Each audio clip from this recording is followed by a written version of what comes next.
Match ನೋಡಿದ್ರೆ ನೆನ್ನೆ ಬೆಂಗಳೂರಲ್ಲಿ ಹೈಯೆಸ್ಟ್ ಗುಂಡಿಗಳು ಇರೋ ರೋಡ್ ಅದು. ಮಳೆಗಾಲದಲ್ಲಿ ಭತ್ತ ನೆಡ್ಬೋದು, ಕಬ್ಬು ಬೆಳಿಬೋದು. ಅಣ್ಣವ್ರದೆಲ್ಲ ಸೈನಿಂಗ್ ತಗೊಂಡ್ರೆ ಸಾಕಾಗಿತ್ತು ಅವಾಗ. ಅವ್ರಿಗೆ ಫೇಮಸ್ ಆಗಕ್ಕೆ ನಮ್ಮ ಕಂಟೆಂಟ್ ಬೇಕು, ಬಟ್ ನಮ್ಮ ಕಂಟೆಂಟ್ ಯೂಸ್ ಮಾಡ್ಕೊಂಡು ನಾನೇನು ಫ್ರೀ ಮಾಡು ಅಂತ ಹೇಳ್ತೀನಿ. ಈ ರೀತಿ ಹೋದ್ರೆ ನೆಕ್ಸ್ಟ್ ಇಯರ್ಗೆ ಮಿನಿಮಮ್ ಒಂದು 200 ಥಿಯೇಟ್ರ್ ಮುಚ್ಕೊಂಡು ಶೋ ಮುಗಿಸಿ ಬಂದಾಗ ಜಾಕಿ ಜಾಕಿ ಜಾಕಿ.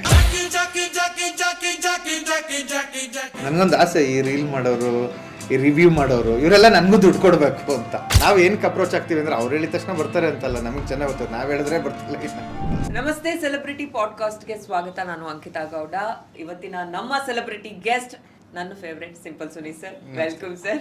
ನಮಸ್ತೆ ಮೇಡಮ್. ಸುನಿ ಸರ್ ಅಂದ ತಕ್ಷಣ ಫಸ್ಟ್ ನಮಗೆ ಈಗ ನೆನಪಾಗೋದು, ಹೌದು ಅದ್ಭುತ ಫಿಲ್ಮ್ ಮೇಕರು, ಡೈರೆಕ್ಟರು ಅದೆಲ್ಲ ಗೊತ್ತು ನಮಗೆ. ಬಟ್ ಕೆಲವು ಡೈರೆಕ್ಟರ್ಸು ತುಂಬಾ ಈಗೇನ್ ಟ್ರೆಂಡ್ ನಡೀತಿದೆ ಅದನ್ನ ಪಟ್ ಅಂತ ಕ್ಯಾಚ್ ಮಾಡೋದು. ಏನ್ ಟ್ರೆಂಡಿಂಗ್ ಅಲ್ಲಿದೆ, ಏನು ವ್ಯೂಸ್ ಹೋಗ್ತಾ ಇದೆ, ಯಾವ ಟಾಪಿಕ್ ಮೇಲೆ ನಾವು ಅದನ್ನ ಯೂಸ್ ಮಾಡ್ಕೊಂಡ್ರೆ ನಮ್ಮ ಸಿನಿಮಾ ಪ್ರಮೋಷನ್ ಟೈಮಲ್ಲಿ ಯೂಸ್ ಆಗುತ್ತೆ, ಈ ಥರದ್ದೆಲ್ಲ ತುಂಬ ತಲೆ ಓಡಿಸ್ತೀರಾ. ಹೆಂಗಿದು ಇನ್ಸ್ಟೆಂಟ್ ಆಗಿ ಬರುತ್ತಾ ಅಥವಾ ತುಂಬ ಫಾಲೋ ಮಾಡ್ತಾ ಇರ್ತೀರಾ ಏನಾಗ್ತಿದೆ ಸುತ್ತಮುತ್ತ ಅಂತ? ಅಫ್ಕೋರ್ಸ್ ಸೋಷಿಯಲ್ ಮೀಡಿಯಾದಲ್ಲಿ ಸ್ವಲ್ಪ ಜಾಸ್ತಿ ಆಕ್ಟಿವ್ ಇರ್ತೀನಿ. ಅದು ಬಿಟ್ಟು ಡಿಸ್ಕಸ್ ಮಾಡ್ತೀನಿ ನಾನು ಹುಡುಗರ ಹತ್ರ, ಅಂದರೆ ಇದು ಹಾಕಿದ್ರೆ ಹೇಗೆ ಅಂತ. ಕೆಲವೊಂದು ಹೇಳ್ತಾರೆ, ನಾನು ಐಡಿಯಾಸ್ ತುಂಬ ಎಸಿತಾ ಇರ್ತೀನಿ. ಕೆಲವರು ಸರ್ ಬೇಡ ಇದು ಅದಾಗುತ್ತೆ ಇದಾಗುತ್ತೆ ಅಂತ ಹೇಳ್ತಾರೆ. ಆಮೇಲೆ ಇಲ್ಲ ಇದು ಚೆನ್ನಾಗಿರುತ್ತೆ ಐಡಿಯಾ ಅಂತ. ಸೊ ಯಾವ್ದು ಚೆನ್ನಾಗಿರುತ್ತೆ ಅದನ್ನು ಇನ್ಕ್ಲೂಡ್ ಮಾಡ್ಕೊಳಕ್ಕೆ ಟ್ರೈ ಮಾಡ್ತೀನಿ. ಐಡಿಯಾಸ್ ತುಂಬ ಎಸಿತಾ ಇರ್ತೀನಿ ಅದ್ರಲ್ಲ. ಅದರಲ್ಲಿ ಹುಡುಗರು ಬೇಡ ಅನ್ನೋಂಥ ಐಡಿಯಾಗಳು ಯಾವುದು? ಸರಿ, ಕಾಂಟ್ರವರ್ಸಿ ಆಗ್ಬೋದು ಅಂತ ಕ್ಯಾಮ್ರಾ ಆಫ್ ಆದ್ಮೇಲೆ ಹೇಳ್ತೀನಿ. ಅಫ್ಕೋರ್ಸ್ ಅದಕ್ಕೆ ಕೇಳಿದೆ, ಫಿಲ್ಟರ್ ಇಲ್ಲದೆ ಒಂದಷ್ಟು ಐಡಿಯಾಸ್ ಕೊಟ್ಟಿರ್ತೀರಾ ಅಂತ. ಓಕೆ, ಈಗ ಸಡನ್ ಆಗಿ ಇತ್ತೀಚಿನ ಈಗ ಸೋಷಿಯಲ್ ಮೀಡಿಯಾ ಅಂತ ಬಂದ್ರೆ ಯಾವುದೋ ಪರ್ಸನ್ನು ಏನೋ ಒಂದು ಡೈಲಾಗ್ ಹೇಳಿರ್ತಾರೆ ಅಥವಾ ಏನೋ ಒಂದು ಮಾಡಿರ್ತಾರೆ ವಿಷಯ, ಫುಲ್ ಟ್ರೆಂಡಿಂಗಿಗೆ ಹೋಗಿರ್ತಾರೆ. ನೆಕ್ಸ್ಟ್ ಲೆವೆಲ್ ಟ್ರೆಂಡಿಂಗ್ ಅಂದ್ರೆ ತುಂಬಾ ಒಳ್ಳೆ ಕಂಟೆಂಟ್ ಮಾಡಿ ಎಫರ್ಟ್ ಹಾಕಿರೋರು ಆ ಲೆವೆಲ್ ಟ್ರೆಂಡಿಂಗ್ ಹೋಗಲ್ಲ. ಏನೋ ಫ್ಲೂಕಲ್ಲಿ ಹೋಗಿರೋದು ಒಂದಷ್ಟು ಇರ್ತವೆ. ಸಡನ್ ಆಗಿ ಅವ್ರಿಗೆ ಫುಲ್ ಅಟೆನ್ಷನ್ ಎಲ್ಲ ಸಿಗತ್ತೆ, ಆಮೇಲೆ ತಕ್ಷಣ ಮಾಯ ಆಗಿ ಹೋಗ್ತಾರೆ ಒಂದಷ್ಟು ದಿನ ಆದ್ಮೇಲೆ. ಆ ಟ್ರೆಂಡ್ ಬಗ್ಗೆ ಏನು ಹೇಳ್ತೀರಾ? ಓಕೆ, ಅಂದರೆ ಜನಕ್ಕೆ ಇಷ್ಟ ಆಗುತ್ತೆ, ಅದು ಟ್ರೆಂಡ್ ಆಗೋದು ಓಕೆ. ಅದರಿಂದ ಅವ್ರ ಲೈಫ್ ಅಫೆಕ್ಟ್ ಆಗ್ದಂಗೆ ಅವ್ರಿಗೆ ಯಾರನ್ನ ಒಂದಷ್ಟು ಬುದ್ಧಿವಾದ ಹೇಳ್ಬೇಕು. ಅಂದರೆ ತುಂಬ ಜನ ಮೆಂಟಲ್ ಇದಾಗೋದು ಸಾಧ್ಯತೆ ಇದೆ. ಅಂದರೆ ಅವ್ರು ಡಿಸ್ಟರ್ಬ್ ಆಗ್ತಾರೆ. ಫಾರ್ ಎಕ್ಸಾಂಪಲ್ ಅಂದರೆ ಹೆಸರುಗಳು ತಗೋಬೋದೋ ಇಲ್ವೋ, ಒಬ್ಬರು ಅಂದರೆ ಇದು ಪೇಟೆ ಮಂದಿ ರಾಜೇಶ್ ಅಂತ, ಹೌದು. ಸೊ ಅವ್ರದ್ದಾಯ್ತು, ಅದೇ ರೀತಿದೆ ಇನ್ನೊಬ್ರದ್ದಾಯ್ತು, ಡಿಸ್ಟರ್ಬ್ ಆದ್ರು. ಸಡನ್ ಸಿಗ್ತಾರೆ, ಅವ್ರೇನು ಅನ್ಕೋತಾರೆ, ಓಕೆ ನಾಳೆಯಿಂದ ಒಂದು ಪಾಯಿಂಟ್ ಆ ಜರ್ನಿ ಆದ್ಮೇಲೆ ನಮ್ಮ ಲೈಫ್ ಹೀಗಿರುತ್ತೆ ಅಂತ ಅನ್ಕೋತಾರೆ. ಅದು ಕಮ್ಮಿ ಆದಾಗ ಓಕೆ ಅದನ್ನ ಮಾಡಬೇಕು ಅಂತ ಏನೋ ಒಂದಷ್ಟು ಟ್ರೈ ಮಾಡಕ್ಕೆ ಹೋಗ್ತಾರೆ. ಆಮೇಲೆ ಇಂಬ್ಯಾಲೆನ್ಸ್ ಆಗುತ್ತೆ. ಅವ್ರ ಲೈಫಲ್ಲಿ ತುಂಬ ಚೇಂಜಸ್ ಆಗಿರುತ್ತೆ, ಫೈನಾನ್ಷಿಯಲಿ ಇರ್ಬೋದು, ಎಲ್ಲ ಚೇಂಜಸ್ ಆಗಿರುತ್ತೆ. ಆಮೇಲೆ ಮತ್ತೆ ಕಮ್ ಬ್ಯಾಕ್ ಆಗೋಕ್ಕಾಗಲ್ಲ, ಅವಾಗ ಡಿಸ್ಟರ್ಬ್ ಆಗ್ತಾರೆ. ಪರ್ಸ್ನಲ್ ಲೈಫು, ಮೆಂಟಲ್ ಹೆಲ್ತ್ನೆಸ್ಸು ಎಲ್ಲ ಡಿಸ್ಟರ್ಬ್ ಆಗುತ್ತೆ. ಪಾಪ ಇವರು ಹ್ಯಾಪಿ ಬರ್ತ್ಡೇ ಹೇಳ್ತಾ ಚಂದು, ಕಾಫಿನಾಡು ಚಂದು ಅವರು, ಅವರನ್ನು ಹೇಳಿದ್ರೆ ಎಲ್ಲೋದ್ರೂ ಬೈತಾರೆ, ನನಗೆ ಸೆಲ್ಫಿ ಕೇಳ್ತಾರೆ.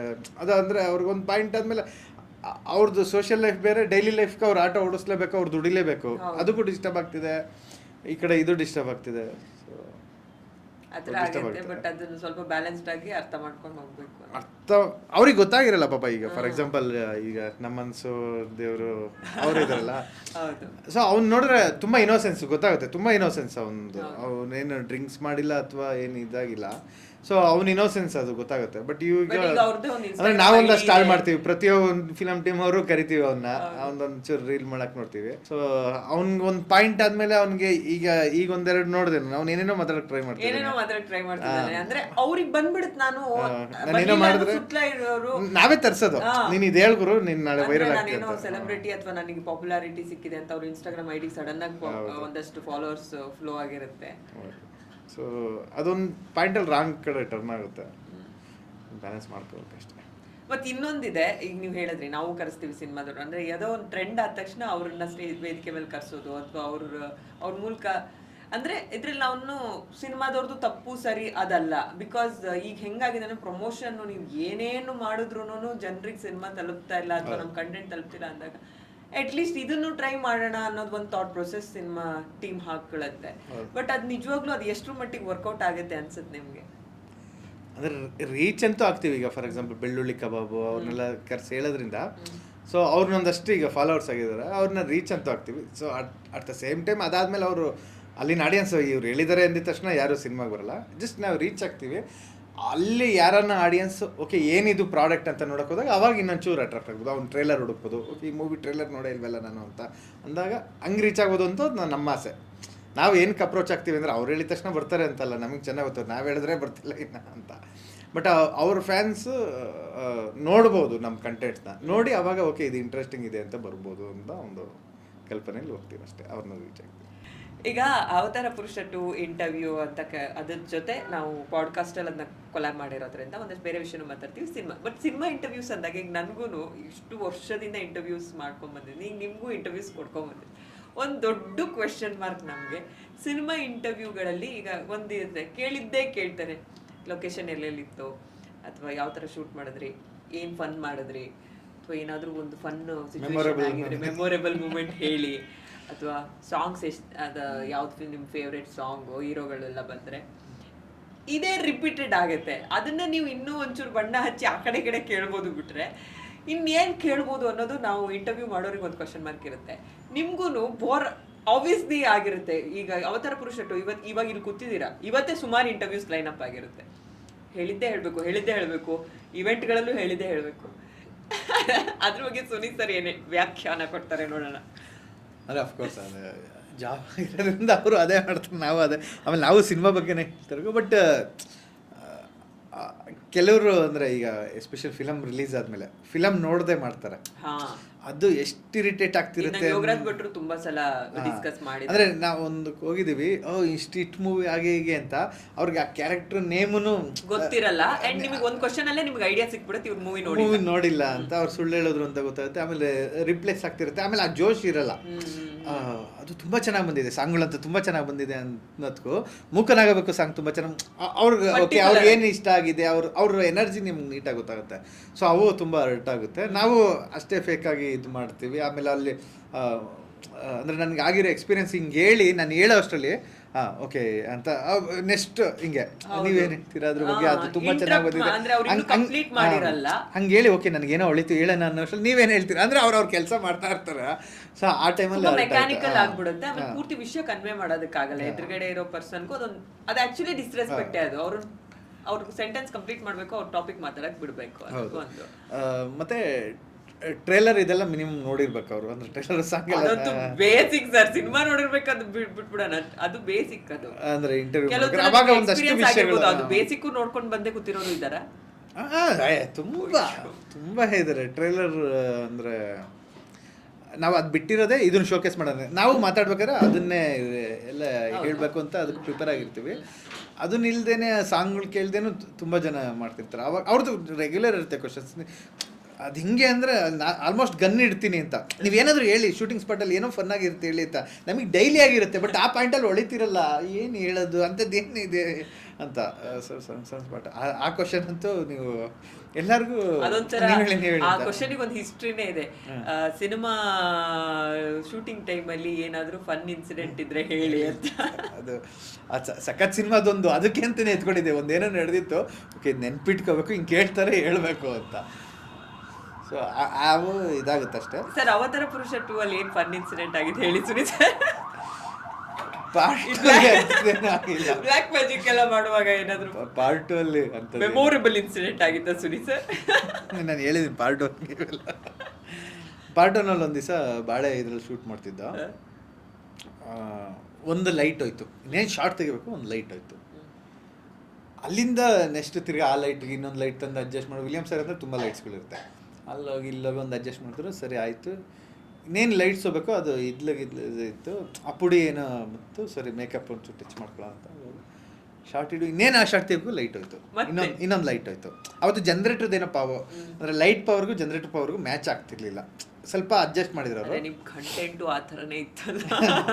ಅದೇ ಇದೇನು ಕೇಳಿದ್ದು ಅಂದರೆ ಲಾಸ್ಟಲ್ಲಿ ಎಲ್ಲರೂ ಮಾತಾಡ್ಕೊಂಡಿದ್ದು, ಇದು ಇವತ್ತಿಲ್ಲೇನೋ ಈ ಜಾಗದಲ್ಲಿ ಆಗಿದೆ. ಅದರಲ್ಲೂ ಫಸ್ಟ್ ಏನೇ ಮಾಡಿದ್ರು ಶಾರ್ಟ್ ಎಲ್ಲಿಂದ ಶುರು ಆಗುತ್ತೆ, ಅಲ್ಲಿ ಜೂನಿಯರ್ ಆರ್ಟಿಸ್ಟ್ಗಳಿದ್ರೆ ಅಲ್ಲಿಂದ ಶುರು ಆಗುತ್ತೆ. ಅವ್ರದ್ದು ಹೆಂಗೆ ಲೈಟ್ಸು ಇವ್ರವ್ರು ಎಲ್ಲರೂ ಅವರು ಒಂದಷ್ಟು ವಿಲಿಯಮ್ ಸರ್ ಲೈಟಿಂಗ್ ಪ್ಯಾಟರ್ನೇ ಚೇಂಜ್ ಮಾಡಿ ಎಲ್ಲ ಮಾಡಿದ್ರು ಅದೇನೂ ಆಗ್ತಿಲ್ಲ. ಅವತ್ತಲ್ಲಿ ಶಾರ್ಟ್ ತೆಗಿಯೋಕೆ ಆಗ್ತಿಲ್ಲ, ಲೈಟ್ ಚೇಂಜ್ ಆಗ್ತಿದೆ ಎಲ್ಲ ಹೋಗಿ ಅವತ್ತು ಶೂಟೇ ನಡೀಲಿಲ್ಲ. ಸೊ ಎಲ್ಲರೂ ಡಿಸೈಡ್ ಆದ್ರು ಈ ಜಾಗದಲ್ಲಿ ಆಗಿದೆ, ಏನೋ ಮ್ಯಾಜಿಕ್ ಇದೆ, ಇವತ್ತು ಶೂಟಿಂಗ್ ಮಾಡಕ್ ಬಿಡಲ್ಲ. ಈ ತರ ಕಂಟೆಂಟ್ ಸಿನಿಮಾಗಳು ಮಾಡುವಾಗಿಂತ ಅವತ್ತು ಅದೇ ಇತ್ತು. ನೀವು ನೋಡಿದ್ದೀರಾ ಸೀನ್? ಆಮೇಲೆ ಬೇರೆ ಕಡೆ ಶೂಟ್ ಮಾಡ್ತಾವ, ಬಾಳೆಕನ್ನ ಕತ್ತರಿಸ್ಬಿಟ್ಟು ಅದರಲ್ಲಿ ಎಲ್ಲ ಇತ್ತು. ಅಂದ್ಕೊಂಡು ಇವತ್ತಾಗಲ್ಲ ಅಂತ ಆಗ್ಲೇ ಬ್ಲಾಕ್ ಮ್ಯಾಜಿಕ್ ನಂಬಲ್ಲ ಅಂದ್ರಿ ಅವಾಗ್ಲೇ, ಬಟ್ ಈ ತರದೆಲ್ಲ ಒಂದಷ್ಟು ಕಂಟೆಂಟ್ ಅಲ್ಲ ಜನ ಮಾತಾಡ್ತಿದ್ದೆ ಇಲ್ಲಾಗಿದೆ ಅಂತ. ನಾನು 4 ಗಂಟೆವರೆಗೂ ಟ್ರೈ ಮಾಡ್ದೆ. ಅಲ್ಲ 2 ಗಂಟೆ ಬ್ಯಾಕಪ್ ಇತ್ತು. 6 to 2 ನಾವು ಕಾಲ್ ಶೀಟು. ಸೊ 6 ಗಂಟೆಗೆ ಹೋಗಿ ಲೈಟಿಂಗ್ ಶುರು ಮಾಡಿದ್ರೆ 7-8 ಗಂಟೆಗೆ ಶೂಟ್ ಮಾಡೋಕ್ಕೆ ಶುರು ಮಾಡ್ತೀವಿ. ಸೊ 9, 10, 11, 12 ಗಂಟೆ ಆದಾಗ ಡಿಸೈಡ್ ಆಬ್ವಿಯಸ್ಲಿ ಮಾತಾಡ್ತಾರೆ. ಶೂಟಿಂಗೇ ಆಗ್ಲಿಲ್ಲ ಅಂದ್ರೆ 2 ಸಲ ಆಗಿ ಶೂಟಿಂಗ್ ಶುರು ಆಗಿದ್ರೆ ಒಂದು ಲೆಕ್ಕ. ಸೊ 12 ಗಂಟೆವರೆಗೂ ಮ್ಯಾಕ್ಸಿಮಮ್ ಟ್ರೈ ಮಾಡ್ದೆ. 1-2 ಶಾರ್ಟ್ ತೆಗೆದು ಅಷ್ಟೇ. ಆಮೇಲೆ ಗೊತ್ತಾಯ್ತು ಕಂಪ್ಲೀಟ್ ಮಾಡೋಕ್ಕೂ ಆಗಲ್ಲ ನಾನು ಅಂತ. ಸೊ ಆಮೇಲೆ ಮೂಡ್ ಎಲ್ಲಾರ್ದು ಹಾಳಾಗಿತ್ತು. ಸೊ ಬಿಟ್ವಿ. ನಾನು ಏನು ಕೇಳಕ್ಕೆ ಬಂದೆ ಅಂದರೆ, ನೀವು ಹೇಳಿದ್ರಿ ಬ್ಲ್ಯಾಕ್ ಮ್ಯಾಜಿಕ್ ಎಲ್ಲ ನಾನು ನಂಬಲ್ಲ ಅಂತ, ಬಟ್ ಅದರಲ್ಲಿ ಡೀಟೇಲಿಂಗ್ ಕೊಟ್ಟಿದ್ದೀರಾ ಈ ಸಿನಿಮಾದಲ್ಲಿ. ಸೊ ರಿಸರ್ಚ್ ವರ್ಕ್ ಎಲ್ಲ ತುಂಬ ನಡೆದಿದೆ. ಫಾರ್ ಎಕ್ಸಾಂಪಲ್ ಈಗ ಒಂದು ಹೇಳಿದ್ರಿ ನಾನು ನಂಬಲ್ಲ ಅಂತ ಹೇಳಿದ್ದು, ಏನಾದ್ರು ನಾನು ನಂಬಿದ್ರೆ ಅದು ನನಗೆ ಅಟ್ಯಾಚ್ ಆಗುತ್ತೆ. ಸೊ ಆ ಕಾರಣಕ್ಕೆ ನಾನು ಅದನ್ನು ಬಿಲೀವ್ ಮಾಡಲ್ಲ ಅಂತ. ಬಟ್ ಕತೆ ಅಂದರೆ ನಾನು ಹೇಳೋದು ಒಂದು ಅಜ್ಜಿ ಕತೆ ಅಂತ ಏನು ಹೇಳ್ತೀವಿ, ಒಂದು ಪಾರಿವಾಳ ಕಗು ಬಕ್ಕ ಕತೆ ಅವಾಗಿಂದನೂ. ಸೊ ಆ ರೀತಿ ಹೇಳೋಕ್ಕೂ ನನಗಿಷ್ಟ. ಒಂದು ಇದು ಸೊ ತ್ರಿಶಂಕು ಲೋಕ ಇದೆಲ್ಲ ನಾವು ತ್ರೇತಾಯುಗದಲ್ಲಿ ಅಂದರೆ ಕೇಳಿರೋದು, ಓದಿರೋದು. ಸೊ ಆ ಪಾಯಿಂಟ್ ಇಟ್ಕೊಂಡು ನನ್ನೊಂದು ಇಮ್ಯಾಜಿನರಿ ಬೆಳೆಸ್ಕೊಂಡಿರೋದು. ಓಕೆ, ಇವ್ರಿಗೆ ಅಂದರೆ ಏನು ಮುನಿಗಳು, ವಿಶ್ವಾಮಿತ್ರ ಮುನಿಗಳು ಅವ್ನಿಗೊಂದು ತ್ರಿಶಂಕು ಸ್ವರ್ಗನ ಇದು ಕೊಟ್ಟರು. ಈ ವರ್ಡ್ ತುಂಬ ಕೇಳ್ತೀವಿ, ತ್ರಿಶಂಕು ಸ್ಥಿತಿಯಲ್ಲಿ ಅಂತ. ಸೊ ಆ ಪಾರ್ಟಿಗೆ ಆ ಕಡೆಯವರು ವ್ಯಾಲ್ಯೂ ಕೊಡ್ತಿಲ್ಲ, ಈ ಕಡೆಯವರು ವ್ಯಾಲ್ಯೂ ಕೊಡ್ತಿಲ್ಲ, ಅಥವಾ ಅವರು ಕರಿತಾ ಇದ್ದಾರೆ ಇವರು ಕರಿತಾ ಇದ್ದಾರೆ ಅಂದರೆ ತ್ರಿಶಂಕು ಸ್ಥಿತಿಯಲ್ಲಿ ಇದ್ದಾರೆ ಅಂದರೆ ಅವ್ರು ಎರಡೂ ಯೋಚನೆ ಮಾಡ್ತಾ ಇದ್ದಾರೆ ಅಂತ. ಸೊ ಒಂದು ನೀಟ್ ಇವ್ರಿಗೆ ಅಂದಂತ ಒಂದು ಅವರು ಪ್ರಾಮಿಸ್ ಮಾಡಿರ್ತಾರೆ, ನಾನು ನಿನ್ನ ಸ್ವರ್ಗ ಕೊಡ್ತೀನಿ ಅಂತ. ಬಟ್ ಇಂದ್ರ ಬಿಡಲ್ಲ, ನಾನು ಸ್ವರ್ಗಕ್ಕೆ ಬಿಡಲ್ಲ ಅಂದಾಗ ಇವರೇ ಒಂದು ಸ್ವರ್ಗ ಕಟ್ಕೊಡ್ತಾರೆ. ಬಟ್ ಅಲ್ಲಿ ತಲೆ ಕೆಳಗಾಗಿ ನಿಂತ್ಕೋಬೇಕಾಗುತ್ತೆ. ಸೊ ಆವಾಗ ಅಂದರೆ ವಾಪಸ್ ಮತ್ತೆ ಹೋಗುವಾಗೆಲ್ಲ ಇದನ್ನು ಎಂಜಾಯ್ ಮಾಡೋಕ್ಕಾಗ್ತಿಲ್ಲ. ಅದನ್ನು ತ್ರಿಶಂಕು ಸ್ಥಿತಿ ಅಂತ ಇದಾಗುತ್ತೆ. ಟಾಪಿಕ್ ಆ ಥರದ್ದೆಲ್ಲ ಒಂದಷ್ಟು ಅದನ್ನು ನಾನು ಓಕೆ ಅವನೊಂದು ಪಾಯಿಂಟಲ್ಲಿ ಆ ವರ್ಲ್ಡ್ ಖಾಲಿ ಮಾಡಿದೆ. ಈಗ ವರ್ಲ್ಡ್ ಅಲ್ಲಿದೆ, ತ್ರಿಶಂಕು ವರ್ಲ್ಡ್ ಡೆಸ್ಟ್ರಾಯ್ ಆಗಿಲ್ಲ, ಅದಿದೆ. ಅದನ್ನು ಏನು ಮಾಡ್ಬೋದು ಅಂತ ಒಂದು ಇಮ್ಯಾಜಿನ್ ಮಾಡಿ, ಇಲ್ಲ ಒಂದು ಕಡೆ ಹೋಗುತ್ತೆ ಈ ಮಾಟ ಮಂತ್ರ ಮಾಡೋರೆಲ್ಲ ಇನ್ನೊಂದು ವರ್ಲ್ಡಲ್ಲಿ ಕಟ್ಟಾಕ್ತಾರೆ. ಅದನ್ನ ಅಂದಾಗ ಓಕೆ ಈ ವರ್ಡೇ ಆಗಿರ್ಬೋದು ಅಂತ ಎಲ್ಲ ಒಂದು ಇಮ್ಯಾಜಿನರಿ ಮಾಡ್ಕೊಂಡು ಒಂದು ಕತೆ ಮಾಡಿದ್ದೆ. ಫಿಲ್ಮ್ ಮೇಕಿಂಗ್ ಹಿಂಗೆ ಅಲ್ಲ, ಅಂದ್ರೆ ಒಂದಷ್ಟು ಓದಿರೋದು, ಕೇಳಿರೋದು, ಯಾವ್ದನ್ನ ಎಲ್ಲಿ ಇನ್ನೊಂದು ಯಾವುದೋ ಫಿಲಮ್ ಸಾಂಗ್ ಕೇಳಿದಾಗ ತುಂಬಾ ಈ ಮಾಂಟೇಜಸ್ಗಳು ನನ್ನ ಕಿವಿಗೆ ಆಡಿಯೋ ಕೇಳಿದಾಗ ಅನ್ಸುತ್ತೆ ಓಕೆ ಇದು ಈ ರೀತಿ ಪಿಕ್ಚರೈಸೇಷನ್ ಆಗಿರ್ಬೋದು ಅಂತ. ಅಲ್ಲಿ ಹೋದಾಗ ಆ ರೀತಿ ಆಗದೆ ಇದ್ದಾಗ ಓಕೆ ನನಗೊಂದು ಒಳ್ಳೆ ಸೀಟ್ ಸಿಕ್ತು, ಇದು ನಿಂಗೆ ಪಿಕ್ಚರೈಸ್ ಮಾಡ್ಕೋಬೋದು ಅಂತ. ಆ ರೀತಿ ತುಂಬ ಇರುತ್ತೆ. ಸುನಿ ಸರ್ ನಮಗೆ ಗೊತ್ತು, ಒಬ್ಬ ನಿರ್ದೇಶಕನಾಗಿ ಗೊತ್ತು, ಒಂದಷ್ಟು ಈಗ ನಾವು ಒಡನಾಟ ಇರೋದ್ರಿಂದ ಆಸ್ ಎ ಪರ್ಸನ್ ನಮ್ಗೆ ಒಂದಷ್ಟು ವಿಚಾರ ಗೊತ್ತಿರುತ್ತೆ. ಬಟ್ ನಿಮ್ಮ ಬಗ್ಗೆ ನೀವೇ ಹೇಳ್ಕೊಳ್ಳೋದಾದ್ರೆ ಯಾವ ಥರದ ಮನುಷ್ಯ ನೀವು ಸರ್? ಯಾವ ಥರದ ಪರ್ಸನ್ ನೀವು? ಯಾವ ಥರದ person Suni sir other than director? ಇನ್ನು ನಾರ್ಮಲ್ ಅಷ್ಟೇ. ಆಫೀಸ್ ಹತ್ರ ಎಲ್ಲ ಇದ್ರೆ ಆಫೀಸ್ ಕೆಳಗಡೆ ಹೋಗಿ ಟೀ ಕುಡಿತಿರ್ತೀನಿ. ಅಲ್ಲಿ ಕೆಲವರೆಲ್ಲ ಒಂದ್ಸರ್ ನೀವು ಇಲ್ಲಿ ಟೀ ಕುಡಿತಿರೋದು ಇನ್ನೆಲ್ಲಿ ಕುಡಿಯೋಕೆ ಇದೊಂದು ಸಮಸ್ಯೆ ಅಲ್ಲ. ನಾವು 1 ಕಿಲೋಮೀಟರ್ ದೂರ ಹುಡಿಕೊಂಡೋಗಿ ನಾನು ಸೆಲೆಬ್ರಿಟಿ ಸ್ಟಾರ್ ಬಾಕ್ಸ್ಗೆ ಹೋಗೋಕ್ಕಾಗುತ್ತಾ? ನಮ್ಗೆ ಕಂಫರ್ಟಬಲ್ ಆಗಿ ಆ್ಯಕ್ಚುಲಿ ಬೆಂಗಳೂರಲ್ಲಿ ಹೈಯೆಸ್ಟ್ ಗುಂಡಿಗಳು ಇರೋ ರೋಡ್ ಅದು. ಯಾವ್ದದು? ಅದು ಮೆನ್ಷನ್ ಮಾಡಿ ಹೇಳ್ಬೋದು? ಹೇಳ್ತೀನಿ. NH4 attached. ಕರ್ನಾಟಕದ NH4 ಏನಿದೆ ಬೆಂಗಳೂರು ಗೊರವಂಟೆ ಬಳೆ ಮೇನ್ ರೋಡ್ ಏನಿದೆ ಅದಕ್ಕೆ ಅಟ್ಯಾಚ್ಡ್ ರೋಡು. ನಾವು ಕಂಠೀರವ ಸ್ಟುಡಿಯೋ ಹೋಗ್ತೀವಲ್ಲ ಅಲ್ಲಿ ಅಂದರೆ ಅಲ್ಲೊಂದು ಲಾರಿ ಸ್ಟ್ಯಾಂಡ್ ಬರುತ್ತೆ, ಪೊಲೀಸ್ ಕ್ವಾರ್ಟರ್ಸ್ ಅಂತ ಬರುತ್ತೆ. ನಮ್ಮದು ಫಸ್ಟು ಪ್ರಸಾದ್ ಲ್ಯಾಬ್ ಅಂತ ಇತ್ತು. ಅಲ್ಲಿಂದ MEA ಬಸ್ ಸ್ಟಾಪ್ವರೆಗೂ ಒಂದು 1 ಕಿಲೋಮೀಟರ್ ಸ್ಟ್ರೆಚ್ ಇದೆ. ಹೈಯೆಸ್ಟ್ ವರ್ಸ್ಟ್ ರೋಡು ಬೆಂಗಳೂರಲ್ಲಿ ಅದು. ಅಂದರೆ ನೀವು ಇದು ಬ್ಯಾಟ್ರಿ ಹಿಡ್ಕೊಂಡು ಹೋದ್ರೆ ಟಾರ್ ಹುಡುಕ್ಬೋದು, ಎಲ್ಲೆಲ್ಲಿ ಟಾರ್ ಇದೆ ಅಂತ ಹುಡುಕ್ಬೋದು. ಇನ್ನು ಮಿಕ್ಕಿದೆಲ್ಲ ಗುಂಡಿನೇ ಇದೆ. ಇದು ಬೇಸಿಗೆಗಾಲದಲ್ಲಿ. ಮಳೆಗಾಲದಲ್ಲಿ ಈ ಸರಿ ಬಾದಲಲ್ಲೆಲ್ಲ ವಿಡಿಯೋಸ್ ಮಾಡ್ತೀನಿ, 100% ಮಾಡ್ತೀನಿ. ಯಾಕಂದರೆ ಮಳೆಗಾಲದಲ್ಲಿ ಭತ್ತ ನೆಡ್ಬೋದು, ಕಬ್ಬು ಬೆಳಿಬೋದು. ಅಷ್ಟು ಅದು ಏನು ಪ್ರಾಬ್ಲಮ್ ಆಗಿದೆ ಅಂದರೆ ಅಟ್ಯಾಚ್ಡ್ ಇವಿ ಪಾಪ ಗಾರ್ಮೆಂಟ್ಸ್ ಇವರೆಲ್ಲರೂ ತುಂಬ ಫ್ಯಾಕ್ಟ್ರಿಗಳಿದೆ, ತುಂಬ ಜನ ಓಡಾಡ್ತಾರೆ. ಸೊ ನಾನು ಅದಕ್ಕೆ ಆ ರೋಡ್ ಬಿಟ್ಬಿಟ್ಟೆ. ಬಟ್ ಬೈಕಲ್ಲಿ ಹೋದಾಗ ಹಂಗೆ ಹೋಗ್ತೀನಿ ನಾನು. ಬೈಕಲ್ಲಿ ಹೋದಾಗ ಟೀಗೆ ಸೈಡ್ಗೆ ಹಾಕ್ಬಿಟ್ಟು ಹೋಗ್ತೀನಿ. ಕಾರಲ್ಲಿ ಹೋದಾಗ ಪಾರ್ಕಿಂಗು ಸ್ವಲ್ಪ ರೋಡಲ್ಲಿ ನಿಲ್ಸಿದ್ರೆ ಬೇರೆಯವ್ರಿಗೆ ಇದಾಗುತ್ತೆ ಅಂದ್ಬಿಟ್ಟು ನಿಲ್ಲಿಸಲ್ಲ. ಬಟ್ ಇವತ್ತಿಗೂ ಅಲ್ಲಿ ಟೀ ಕುಡಿಯೋಕ್ಕೆ ನನಗೆ ಖುಷಿ ಆಗುತ್ತೆ. ನಾನು ಎಂಜಾಯ್ ಮಾಡ್ತೀನಿ. ಬಟ್ ತುಂಬ ಜನ ಬಂದು ಕೇಳ್ತಾರೆ ಇಲ್ಲಿ ಯಾಕೆ ಟೀ ಕುಡಿತೀರಾ, ಇಲ್ಲಿ ಯಾಕೆ ಟೀ ಕುಡಿತಿದ್ದೀರಾ ಅಂತ. ಸೊ ಆಮೇಲೆ ಕೆಲವೊಂದೆಲ್ಲ ಹಳೆ ಮೆಮೊರೀಸ್ ಇರುತ್ತೆ, ನಮ್ಮ ಜರ್ನಿ ನೆನ್ಪು ಮಾಡೋ ಪ್ಲೇಸಸ್ ಇರುತ್ತೆ. ಅವನ್ನೆಲ್ಲ ಯೂಶ್ವಲ್ ರಾಜನಗರ ಅಂದರೆ ಮಹಾಲಕ್ಷ್ಮಿ ಲೇಔಟು ಗೆಳೆಯರ ಬಳಗ ಇರೋ ಹುಡುಗರಿಗೆಲ್ಲ ನನಗೆ ಗೊತ್ತು. ತುಂಬ ನಾರ್ಮಲ್ ಆಗಿ ಹೆಸರಟ್ಟ ಏರಿಯಾದಲ್ಲಿರೋ ಹುಡುಗರಿಗೆಲ್ಲ ಗೊತ್ತು. ನಾರ್ಮಲ್ ಆಗೇ ಇರ್ತೀನಿ ನಾನು ಅಲ್ಲೇನು ಸ್ಪೆಷಲ್ ಇದೇನಿಲ್ಲ, ಸಿಂಪಲ್ ಸುನಿ ಅಂತ ಏನಿರಲ್ಲ. ಇನ್ನು ಔಟ್ಸೈಡ್ ಹೋದರೆ ಮಾತ್ರ ಸ್ವಲ್ಪ ಫಿಲಮ್ ಪ್ರಮೋಷನ್ ಇದ್ದಾಗ ಸ್ವಲ್ಪ ಲೈಮ್ ಲೈಟಿಗೆ ಇರ್ತೀವಿ, ಆವಾಗ ಈ ಸಿಂಪಲ್ ಸುನಿ ಹಂಗಿಲ್ಲ ಅಂತಾರೆ. ಇನ್ನು ಮಿಕ್ಕಿ ಟೈಮಲ್ಲೆಲ್ಲ ತುಂಬ ಕಾಮನ್ ಆಗಿ ಇರ್ತೀನಿ, ಕಾಮನ್ ಆಗಿ ಟ್ರೀಟ್ ಮಾಡ್ತಾರೆ. ಬಟ್ ಏನು ಅಂದ್ರೆ ಅವಾಗ ಏನಾದ್ರು ಬಾಲ್ ಬಿಟ್ರೆ ಅದು ಇದು ಅಂತ ಬೈಯೋರು, ಈಗ ಯಾರು ಬೈಯಲ್ಲ. ಅಂದ್ರೆ ಆ ಡಿಫ್ರೆನ್ಸ್ ಇದೆ, ಒಂಚೂರು ಡಿಫ್ರೆನ್ಸ್ ಇದೆ. ಇಲ್ದಿದ್ರೆ ಅಯ್ಯೋ ಈ ಮೂಮೆಂಟಲ್ಲಿ ಬಾಲ್ ಬಿಟ್ರೆ ಕೊಟ್ಟಿರೋ ಮಾಂಸ ಅಂತ ಅನ್ಸುತ್ತೆ. ಮ್ಯಾಚ್ ನೋಡಿದ್ರೆ ನೆನ್ನೆ ಕ್ರಿಕೆಟೇ ನೋಡಲ್ಲ ನಾವು ಕರ್ನಾಟಕ ರಣಜಿ ತಂಡದ ಫ್ಯಾನ್ ಹೊರತು ನಮಗೂ ಈ ತರ ಅದು ಸಿಂಪಲ್ ಸುನೀಲ್ ಸರ್ ರಣಜಿ ತಂಡ ಫ್ಯಾನ್ಸ್ ಅಂತ ಇಲ್ಲ ಒಳಗಡೆ ರೆಡ್ ಟಿ ಶರ್ಟ್ ಹಾಕೊಂಡ್ ಬಂದಿದ್ದೀರಾ, ಬಟ್ ಇವತ್ತು RCB ಟಿ ಶರ್ಟ್ ಅದಕ್ಕೆ ಜಾಕೆಟ್ ಎಲ್ಲ ಹಾಕೊಂಡು ತೋರಿಸ್ಬಾರ್ದು ಅಂತ ಸಕ್ಕದ ಹೊರಟಾಗುತ್ತೆ, ಏನು ಮಾಡೋಕ್ಕಾಗಲ್ಲ. ಅಂದ್ರೆ ನಮ್ಮ ಮಗು ಇದ್ದಂಗೆ, ಫೇಲ್ ಆದ್ರೆ ಏನ್ ಮಾಡೋದು, ನಮ್ಮ ಮಗುನೇ ಅಲ್ವಾ. ನಮ್ಮಗುನೇ, ಬಟ್ ಆದ್ರೂ ಈ ಸಲ ಅಂದ್ರೆ ಮ್ಯಾನೇಜ್ಮೆಂಟ್ ಮೇಲೆ ಫಸ್ಟ್ ಇಂದಾನೆ ಕೋಪ ಇದೆ. ಏನಾಯ್ತು ಅಂದ್ರೆ ಮ್ಯಾನೇಜ್ಮೆಂಟ್ ಗೆ ಒಂದಷ್ಟು ಲಿಟ್ರಲಿ ಫ್ಯಾನ್ಸ್ ಅಪ್ಸೆಟ್ ಆಗೋದಿತ್ತು. ಇಲ್ಲ ಇನ್ನೊಂದ್ 2 ಸೋತ್ರೆ ಇದು ಗ್ಯಾರಂಟಿ ಇದು ಹೊಸ ಅಧ್ಯಾಯ ಫ್ಯಾನ್ಸ್ ಬರೀತಾರೆ. ಫ್ಯಾನ್ಸ್ ಬರೀತಾರೆ, ಹೌದು. ಅಂದ್ರೆ ಒಂದು ಟೇಕನ್ ಫಾರ್ ಗ್ರಾಂಟೆಡ್ ತರ ಆಗಿದೆಯಾ. ಹೌದೌದು, ತುಂಬಾ ಕೇರ್ಲೆಸ್ ಆಗಿದೆ ಮ್ಯಾನೇಜ್ಮೆಂಟ್ ಅಂತೂ, ತುಂಬಾ ಕೇರ್ಲೆಸ್ ಆಗಿದೆ. ನನಗಲ್ಲ, ಒಬ್ಬ ಮಗು ಗೊತ್ತಾಗುತ್ತೆ ಈ ಟೀಮ್ ಹೆಂಗ್ ಫಾರ್ಮ್ ಮಾಡಬೇಕು, ಏನು ಎತ್ತ ಯಾರಿಗೆ ಅಂತ. ಸೊ ಅಂದ್ರೆ ನನಗೆ ಗೊತ್ತಿತ್ತು LSG ಅವನು ಫಾಸ್ಟ್ ಬೌಲರ್ ಬಂದು 150 ಬಿಡ್ತಾ ಇದ್ದಾನೆ, ಅವನಿಗೆ ಫುಲ್ ಶಾಟ್ಸ್ಗೆ 3 ವಿಕೆಟ್ ಹೋಗಿದೆ ಅಂತ ನನಗೆ ಗೊತ್ತಿತ್ತು. ಸೊ ನೆಕ್ಸ್ಟ್ ಮ್ಯಾಚ್ ಆಡೋರು ಅದನ್ನು ಅಬ್ಸರ್ವ್ ಮಾಡಿ ಆ ಶಾಟ್ಸ್ ಆಡಬಾರ್ದು ಅಂತ. ರಜತ್ ಪಾಟೀದಾರ್ ಸೇಮ್ ಔಟ್ ಆಗ್ತಾನೆ, ಇವನು ಮ್ಯಾಕ್ಸ್ವೆಲ್ ಬಂದು ಸೇಮ್, ಅಂದರೆ ಕೇರ್ಲೆಸ್ಸು, ನಾನು ಹೊಡಿತೀನಿ ಅನ್ನೋ ಥರ. ಅದೇ ದೇಶಕ್ಕೆ ಆಡ್ಬೇಕಾದ್ರೆ 1 ಕಲಲ್ಲಿ 200 ಹೊಡಿತಾನೆ ಮ್ಯಾಕ್ಸ್ವೆಲ್. ಸ್ವಲ್ಪ ಎಫರ್ಟ್ ಹಾಕೋಣ, ಒಂಚೂರು ನೋಡೋಣ, ಏನಿಲ್ಲ, ಅಲ್ವಾ ತುಂಬ ಕೇರ್ಲೆಸ್ ತೊಗೊಂಡಿದ್ದಾರೆ ಫ್ಯಾನ್ಸ್ನ. ಆಮೇಲೆ RCB ಟೀಮ್ ಮ್ಯಾನೇಜ್ಮೆಂಟ್ಗೆ ಒಂದು ಹೇಳಬೇಕು, ಅವರೊಂದು ಪೋಸ್ಟ್ ಹಾಕಿದ್ರು, ನೀವು ಟಿಕೆಟ್ಸ್ನ ಎಲ್ಲೂ ಇದ್ದಾಗ ತೊಗೋಬೇಡಿ, ಫೇಕ್ ಆಗ್ತಿದೆ ಅಂತ. ಒಂದೇ ಒಂದು ಟಿಕೆಟಲ್ಲಿ ಒಬ್ಬನ ತೋರಿಸ್ಬಿಡ್ಲಿ ಆನ್ಲೈನಲ್ಲಿ ನೀಟಾಗಿ ತೊಗೊಂಡವ್ನ. ನಾನು ಎವ್ರಿ ಮ್ಯಾಚ್ ನಾನು ಆನ್ಲೈನ್ಗೆ ಹೋಗ್ತೀನಿ, ಅಂದ್ರೆ ನಾನು ಫಾಲೋ ಅಪ್ ಮಾಡ್ತಾನೆ ಇರ್ತೀನಿ. ನಾನು ಒಂದು ಹುಡುಗಂಗೆ ಹೇಳಿರ್ತೀನಿ, ಪಾಪ ನಮ್ಮ ಅಸಿಸ್ಟೆಂಟ್ ಡೈರೆಕ್ಟರ್ ಒಬ್ಬ ಟಾರ್ಚರ್ ಕೊಟ್ಟಿರ್ತೀನಿ ಅವ್ನಿಗೆ, ಮಗ ಅರ್ಧ ಗಂಟೆಗೆ ನಿನ್ನ ಅದನ್ನ ಸೈಡಲ್ಲಿ ಇಟ್ಕೊಂಡಿರೋ, ಬಂದಾಗ ನೋಡ್ತಾ ಇರು ಅಂತ. ಯಾಕಂದ್ರೆ ಆ ಪ್ರೈಸ್ಗೆ ಟಿಕೆಟ್ ತೊಗೊಳಂತ, ಒಬ್ಬ ಟಿಕೆಟ್ ಆ ಪ್ರೈಸ್ಗೆ ತೊಗೊಳಕ್ಕಲ್ಲ. ಸುಮ್ಮನೆ ಒಂದು 5-10 ಬಿಡ್ಬೋದು ಮೋಸ್ಟ್ಲಿ, ಬಿಟ್ಟು ಇಮಿಡಿಯೇಟ್ ನೀವು ಕ್ಯೂ ಅಲ್ಲಿ ಇದ್ರೆ, ಲೈನಲ್ಲಿ ಇದ್ರೆ ಅಂತ ಕ್ಯೂ ಲೈನಲ್ಲಿ ಒಂದು 20 ನಿಮಿಷ ಹಿಂಗೆ ನೋಡ್ಕೊಂಡಿದ್ದು ಹೋದಾದ್ಮೇಲೆ ಸೋಲ್ಡ್ ಔಟ್ ಅಂತ ತೋರಿಸುತ್ತೆ. ಒಬ್ಬ ತಗೊಂಡಿಲ್ಲ ಹಿಸ್ಟ್ರಿಲಿ, ಎಲ್ಲ ಇನ್ಫ್ಲೂಯೆನ್ಸ್ ಇರೋರು, ಇಲ್ಲ ಪಾಪ ಅಂದ್ರೆ ಅಲ್ಲಿ ಇಲ್ಲಿ ಬ್ಲಾಕ್ ಅಲ್ಲಿ ತಗೊಂಡಿರೋ ಅರೇಂಜ್ಮೆಂಟ್ಸ್ ಎಲ್ಲಾರು ಗೊತ್ತು, ಬ್ಲಾಕ್ ಅಲ್ಲೇ ತಗೊಂಡಿರೋದು. ಒಬ್ಬ 20-25 ಸಾವಿರ ದುಡಿಯೋರು ಅಥವಾ ಒಂದು 50 ಸಾವಿರ ದುಡಿಯೋರು, ಅವ್ರ ಮಗ ಅಂದ್ರೆ ಮಗಂಗೆ ತೋರಿಸ್ಬೇಕು ಅಂತ ಅವ್ನ ಫ್ಯಾಮಿಲಿನ ಕರ್ಕೊಂಡು ಹೋಗೋನೆ. ಆಲ್ಮೋಸ್ಟ್ ಅವ್ನು 1 ಮಂತ್ ಸ್ಯಾಲ್ರಿ ಕೊಟ್ಟಿದ್ದಾನೆ, ಎಲ್ಲೋ ಮೂಲೆಯಲ್ಲಿ ಸಿಕ್ಕಿರುತ್ತೆ ಅವ್ನಿಗೆ. ಆ ತರದ ಫ್ಯಾನ್ಸ್ ಇದ್ದಾಗ ಅವ್ರಿಗೆ ನೀವು ಏನು ಇನ್ ರಿಟರ್ನ್ ಕೊಡ್ತಾ ಇದೀರಾ ಅನ್ನೋದು ಒಂಚೂರು ಯೋಚನೆ ಮಾಡ್ಬೇಕಲ್ವಾ. ಅಂದ್ರೆ ನಿಮ್ಮ ಎಫರ್ಟ್ ಗೊತ್ತಾಗುತ್ತೆ. ಅಂದ್ರೆ ಗೇಮಲ್ಲಿ ಇರುತ್ತೆ, ಒಂದು ಮ್ಯಾಚ್ ಆಗುತ್ತೆ ಹೋಗುತ್ತೆ, ಕಂಟಿನ್ಯೂ ಆಗ್ತಿದೆ ಅಂದ್ರೆ ಟೀಮ್ ಚೇಂಜ್ ಮಾಡಬೇಕು, ಶಫಲ್ ಮಾಡಬೇಕು, ಒಂದಷ್ಟು ಎಕ್ಸ್ಟ್ರಾ ಎಫರ್ಟ್ ಆಗಬೇಕು, ಪ್ಲೇಸ್ಮೆಂಟ್ ಚೇಂಜ್ ಮಾಡಬೇಕು. ಏನಿಲ್ಲ, ಇದ್ದಿದ್ದು ಅದೇ ಹಂಗೆ ಹೋಗ್ತಾ ಇರುತ್ತೆ ಅಂತ. ಮೇನ್ ಅವ್ರದ್ದಲ್ಲ, ನಮ್ದು ತಪ್ಪು. ನಾವು ಇಷ್ಟ ಆದ್ರೂ ಹೋಗಿ ನಾವು ಲಾಯಲ್ ಆಗಿದ್ದೀವಿ ಹಂಗೆ ಹಿಂಗೆ ಅನ್ಕೊಂಡು, ಇದೇ ಲಾಯಲ್ಟಿ ನಾವು ಕರ್ನಾಟಕ ರಣಜಿ ಟೀಮ್ ಮೇಲೆ ತೋರಿಸ್ಬೇಕು. ಸೊ ಪಾಪ ಅಂದ್ರೆ ವೈಶಾಖು ಇವರೆಲ್ಲರೂ ನೋಡಿ ಎಷ್ಟು ಮಾತಾಡ್ತಾರೆ, ಎಷ್ಟು ಎಫರ್ಟ್ ಆಗ್ತಾರೆ. ಲಾಸ್ಟ್ ಮ್ಯಾಚ್ ಬೆಸ್ಟ್ ಬೌಲರ್ ವೈಶಾಖು ಆಚೆ ಕೂರಿಸಿದ್ದಾರೆ, ಅರ್ಥನೇ ಇಲ್ಲ.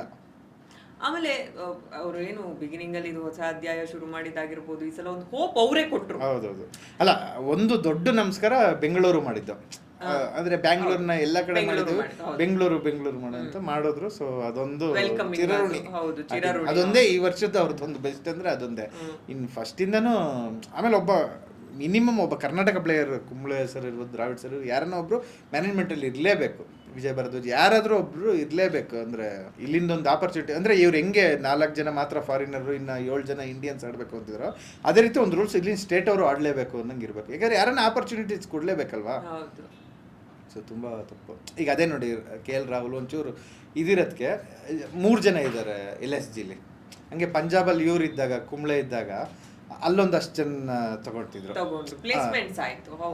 ಈ ರೀತಿ ಕರುಣ್ ನಾಯರ್ ಅವ್ರ ಪ್ಲೇಯರ್ಸ್ ಗೆ ಅವರು ಮನ್ನಣೆ ಕೊಟ್ಟಾಗ ನಾವು ಒಂಚೂರು ನಮ್ಮವರಿಗೂ ಒಂದು ಈಗ ವೈಶಾಖ್ ಮಿಂಚಿರೋದನ್ನು ಅಂದ್ರೆ ಎಲ್ಲ ಒಂದ್ ಕಡೆ ಆಪರ್ಚುನಿಟಿ ಸಿಕ್ತು, ಬಟ್ ಅದನ್ನ ಕ್ಯಾರಿ ಮಾಡಿಸ್ತಿಲ್ಲ. ಏನಾಗುತ್ತೆ ನಿಮ್ಗೆ ಫಸ್ಟ್ ಬಂದಾಗ ಹೊಸ ಮ್ಯಾಚ್ ತರ ಅಂತ ಇರುತ್ತೆ. ಒಂದು ಪಾಯಿಂಟ್ ಒಂದು ಸೀರೀಸ್ ಆಫ್ 7-8 ಮ್ಯಾಚ್ ಆದ್ಮೇಲೆ ಅವ್ರ ಟೀಮಲ್ಲಿ ಫಿಕ್ಸ್ ಆಗ್ತಾರೆ ಅಂದ್ರೆ ಅವ್ರಿಗೆ ರೆಗ್ಯುಲರ್ ಅನ್ಸಕ್ ಶುರುವಾಗುತ್ತೆ. ಅಂತವ್ರಿಗೂ ಹಾಕಿ ತೆಗೆದು ಮಾಡ್ತಿದ್ರೆ ಅವರು 100% ಮೈಂಡ್ ಬ್ಯಾಲೆನ್ಸ್ ಎಲ್ಲ ಆಡೋಕ್ಕಾಗಲ್ಲ. ಅವ್ರಿಗೊಂದು ನರ್ವಸ್ನೆಸ್ ಇದ್ದೇ ಇರುತ್ತೆ ಎಲ್ಲ ಒಂದು ಕಡೆ. ಈಗ ಸಿರಾಜ್ ನೋಡಿ, ಬರ್ತಾನೆ ಬೌಲಿಂಗ್ ಮಾಡ್ತಾನೆ, ಅವ್ನಿಗೇನು ಕೇರ್ ಇಲ್ಲ, ಗೊತ್ತು ಅವ್ನು 11ರಲ್ಲಿ ಇದ್ದೇ ಇರ್ತಾನೆ ಅಂತ, ಓಡಿಸ್ಕೊಂತಾನ ಎವ್ರಿ ಬಾಲು, ಅದು ಅವ್ನಿಗೆ ಆ ಟೆನ್ಷನ್ನೇ ಇರಲ್ಲ. ಸೊ ಆ ರೀತಿ ಆಗ್ಬೇಕು. ಮಾತಾಡ್ತಾ ಹೋದ್ರೆ ಫುಲ್ ನೋಡಿ ವಾಯ್ಸ್, ಟೋನು, ಸೆಂಟೆನ್ಸ್ ಎಲ್ಲ ಚೇಂಜ್ ಆಗ್ಬಿಡುತ್ತೆ RCB ಬಗ್ಗೆ ಮಾತಾಡ್ತಿದ್ರೆ. ಅಂದ್ರೆ ಒಬ್ಬ ಟ್ರೂ ಫ್ಯಾನ್ ನ ರೆಪ್ರೆಸೆಂಟ್ ಮಾಡ್ತಾರೆ ನಮ್ಮ ಸುನೀಲ್ ಸರ್. ಹಂಗಂತಲ್ಲ, ಅವ್ರು ತುಂಬಾ ಕೇರ್ಲೆಸ್ ಆಗಿ ತಗೊಂಡಿದ್ದಾರೆ, ನಮ್ಮ ಕೋಪ ಅಷ್ಟೇ. ಆಬ್ವಿಯಸ್ಲಿ ಆಫ್ಟರ್ ಯೆಸ್ಟರ್ಡೇಸ್ ಮ್ಯಾಚ್ ಅಂತೂ ಹೌದು, ಅಂದ್ರೆ ಕೊಹ್ಲಿ ಒಬ್ಬನೇ ಅವಾಗಿಂದ ಏನ್ ಮಾಡ್ತಾರೆ ಪಾಪ, ಅವನ ಮೇಲೆ ಒಂದು ಕರುಣೆ. ಅಂದ್ರೆ ಗೊತ್ತು ಎಲ್ಲಾರ್ಗು ಕೊಹ್ಲಿ ಏನು 200 ಸ್ಟ್ರೈಕ್ ರೇಟ್ ಬ್ಯಾಟ್ಸ್ಮನ್ ಅಲ್ಲ, 130 to 150 ಒಳಗಡೆನೆ ಆಡಂತಾನು. ಸೊ ಒಂದ್ ಕಡೆ ಹಂಗೊಂದು ಸ್ಟ್ಯಾಂಡ್ ಇದ್ದಾಗ ಈ ಕಡೆಯವ್ರು ಬಂದು 170 ಮೇಲೆ ಆಡಬೇಕು ಬಂದು.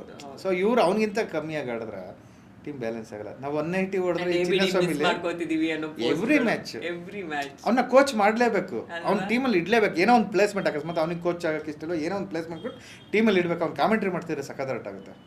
ಹೌದು, ನಿಜವಾಗ್ಲೂ ಹೌದು. ನನಗೆ ಗೇಲ್, ರಾಸ್ ಟೇಲರ್ ಇವರೆಲ್ಲ ಆರ್ ಸಿ ಬಿನ ಬೇರೆ ಲೆವೆಲ್ ತಂದ್ರು. ಆದ್ರೂ ಎ ಬಿ ಡಿ ಇದ್ದಾನಲ್ಲ, ಅವ್ನು ದೇವ್ರು ಇದ್ದಂಗೆ ಅವನು ಆರ್ ಸಿ ಬಿಗೆ. ಸೊ ಅವ್ನಿಗೊಂದು ಪ್ಲೇಸ್ ಇಡ್ಲೇಬೇಕು. ನೋಡೋಣ, ಇವ್ರು ಮಾಡಲ್ಲ, ನಾವು ಅದನ್ನ ಬಿಡಲ್ಲ ಅಂತೀರಾ ಸರ್? ಕಾಯೋದು ಇಲ್ಲ, ಇನ್ನು ಎಕ್ಸ್ಪೆಕ್ಟ್ ನಿಲ್ಲಿಸ್ತಾರೆ, ಅದು ಮಾತ್ರ ಹೌದು. ಇವ್ರು ಇನ್ನು ಅರ್ಥ ಮಾಡ್ಕೊಳ್ಳಿಲ್ಲ ಅಂದ್ರೆ ಬಹಳ ಕಷ್ಟ ಇದೆ ಅಂತ. ಓಕೆ, ಇನ್ನು ಇದನ್ನ ಆಕ್ಚುಲಿ ಎಲ್ರಿಗೂ ಲಾಸ್ಟಲ್ಲಿ ಕೇಳ್ತಿದ್ದೆ, ನಿಮಗೆ ಬಿಗಿನಿಂಗ್ ಅಲ್ಲೇ ಕೇಳ್ತೀನಿ ಪ್ರಶ್ನೆ. ನಿಮ್ಮ ಇಲ್ಲಿವರೆಗಿನ personal life, professional life, overall ಜರ್ನಿಗೆ ಒಂದು ಸಿನಿಮಾ ಟೈಟಲ್ನ ನೀವು ನೇಮ್ ಮಾಡೋದಾದ್ರೆ ಯಾವ ಸಿನಿಮಾ ಟೈಟಲ್ ಕೊಡ್ತೀರಿ? ಸರಳ ಜೀವನ. ಸರಳ ಜೀವನ, ಅದ್ಯಾವ್ದು ಸರ್? ಸಿನಿಮಾ ಬಂದೇ ಇಲ್ಲ ಅದು. ಓ, ಆಲ್ರೆಡಿ ಬಂದಿರೋದಾ? ನೀವು ಸಿಂಪ್ಲಿಸಿಟಿ, ಸಿಂಪಲ್, ಸರಳತೆ ಅದು ಬಿಟ್ಟು ಆ ಇರೋದಾದ್ರೆ ಯೋಚನೆ ಮಾಡ್ತೀನಿ. ಈ ರೀತಿ ಎಕ್ಸ್ಪೆಕ್ಟ್ ಮಾಡಿಲ್ಲ. ಎಕ್ಸ್ಪೆಕ್ಟ್ ಮಾಡಿರೋದೇ ಕೇಳಿದ್ರೆ ಏನು ಚೆನ್ನಾಗಿರುತ್ತೆ? ಏನು ಅಂದರೆ ನಮ್ದೆಲ್ಲ ಮಿಕ್ಸ್ಡ್ ಆಗಿರೋದೆ, ಬೇವು ಬೆಲ್ಲ. ಬೇವು ಬೆಲ್ಲ, ಓ ನೈಸ್. ಯಾಕೆ ಸರ್? ಎರಡೂ ಇದೆ ಲೈಫಲ್ಲಿ, ಸಿಹಿ ಕಹಿ ಎರಡೂ ಇದೆ. ಪರ್ಸ್ನಲ್ ಲೈಫು ಅಂದರೆ ಬ್ಯಾಲೆನ್ಸ್ಡ್ ಆಗಿದೆ. ಸೊ ಅವಳಿಗೂ ನಂದು ಓರೆಕೊರೆಗಳೆಲ್ಲ ಗೊತ್ತಾಗಿದೆ. ಸೊ ಇನ್ನೇನು ಟೈಮ್ ಒಂದು ಡಿಲೇ ಮಾಡ್ತೀನಿ, ಅದೊಂದೇ ಮೇಜರ್ ಕೋಪ, ಟೈಮ್ ಕೊಡಲ್ಲ ಅನ್ನೋದೊಂದು. ಫಿಲಮ್ ರಿಸಲ್ಟೂ ಎರಡು ಇದೆ. ಒಂದು ಹಿಟ್ಟಾಗಿರುತ್ತೆ, ನಾನು ಕೂತ್ಕೊಂಡು ಮಾತಾಡೋಷ್ಟ್ರಲ್ಲಿ ಒಂದು ಹಿಟ್ಟಾಗಿರುತ್ತೆ, ಇನ್ನೊಂದು ಫಿಲಮ್ ಬಗ್ಗೆ ಪ್ರಮೋಟ್ ಮಾಡ್ತಿರ್ತೀನಿ. ಇಲ್ಲ ಒಂದು ಹೋಗಿರುತ್ತೆ, ಅದನ್ನ ಬ್ಯಾಕಲ್ಲಿ ಇಟ್ಕೊಂಡ್ರೆ ಇನ್ನೊಂದು ಇಲ್ಲ ಸಕ್ಸಸ್ ಆಗುತ್ತೆ ಅಂತ ಮಾಡ್ತಿರ್ತೀವಿ.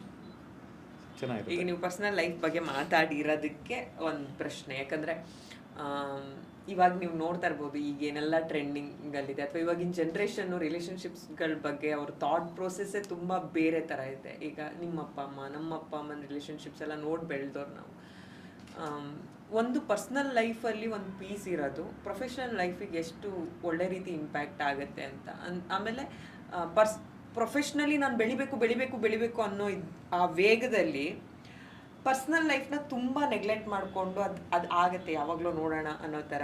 ಅದಕ್ಕೆ ಅಂದರೆ ಟೈಮ್ ಒಂದು, ಮತ್ತು ರೈಟ್ ಟೈಮಲ್ಲಿ ಕೆಲವೊಂದು ಡಿಸಿಷನ್ಸ್ ತೊಗೊಳ್ದೇ ಇರೋದು.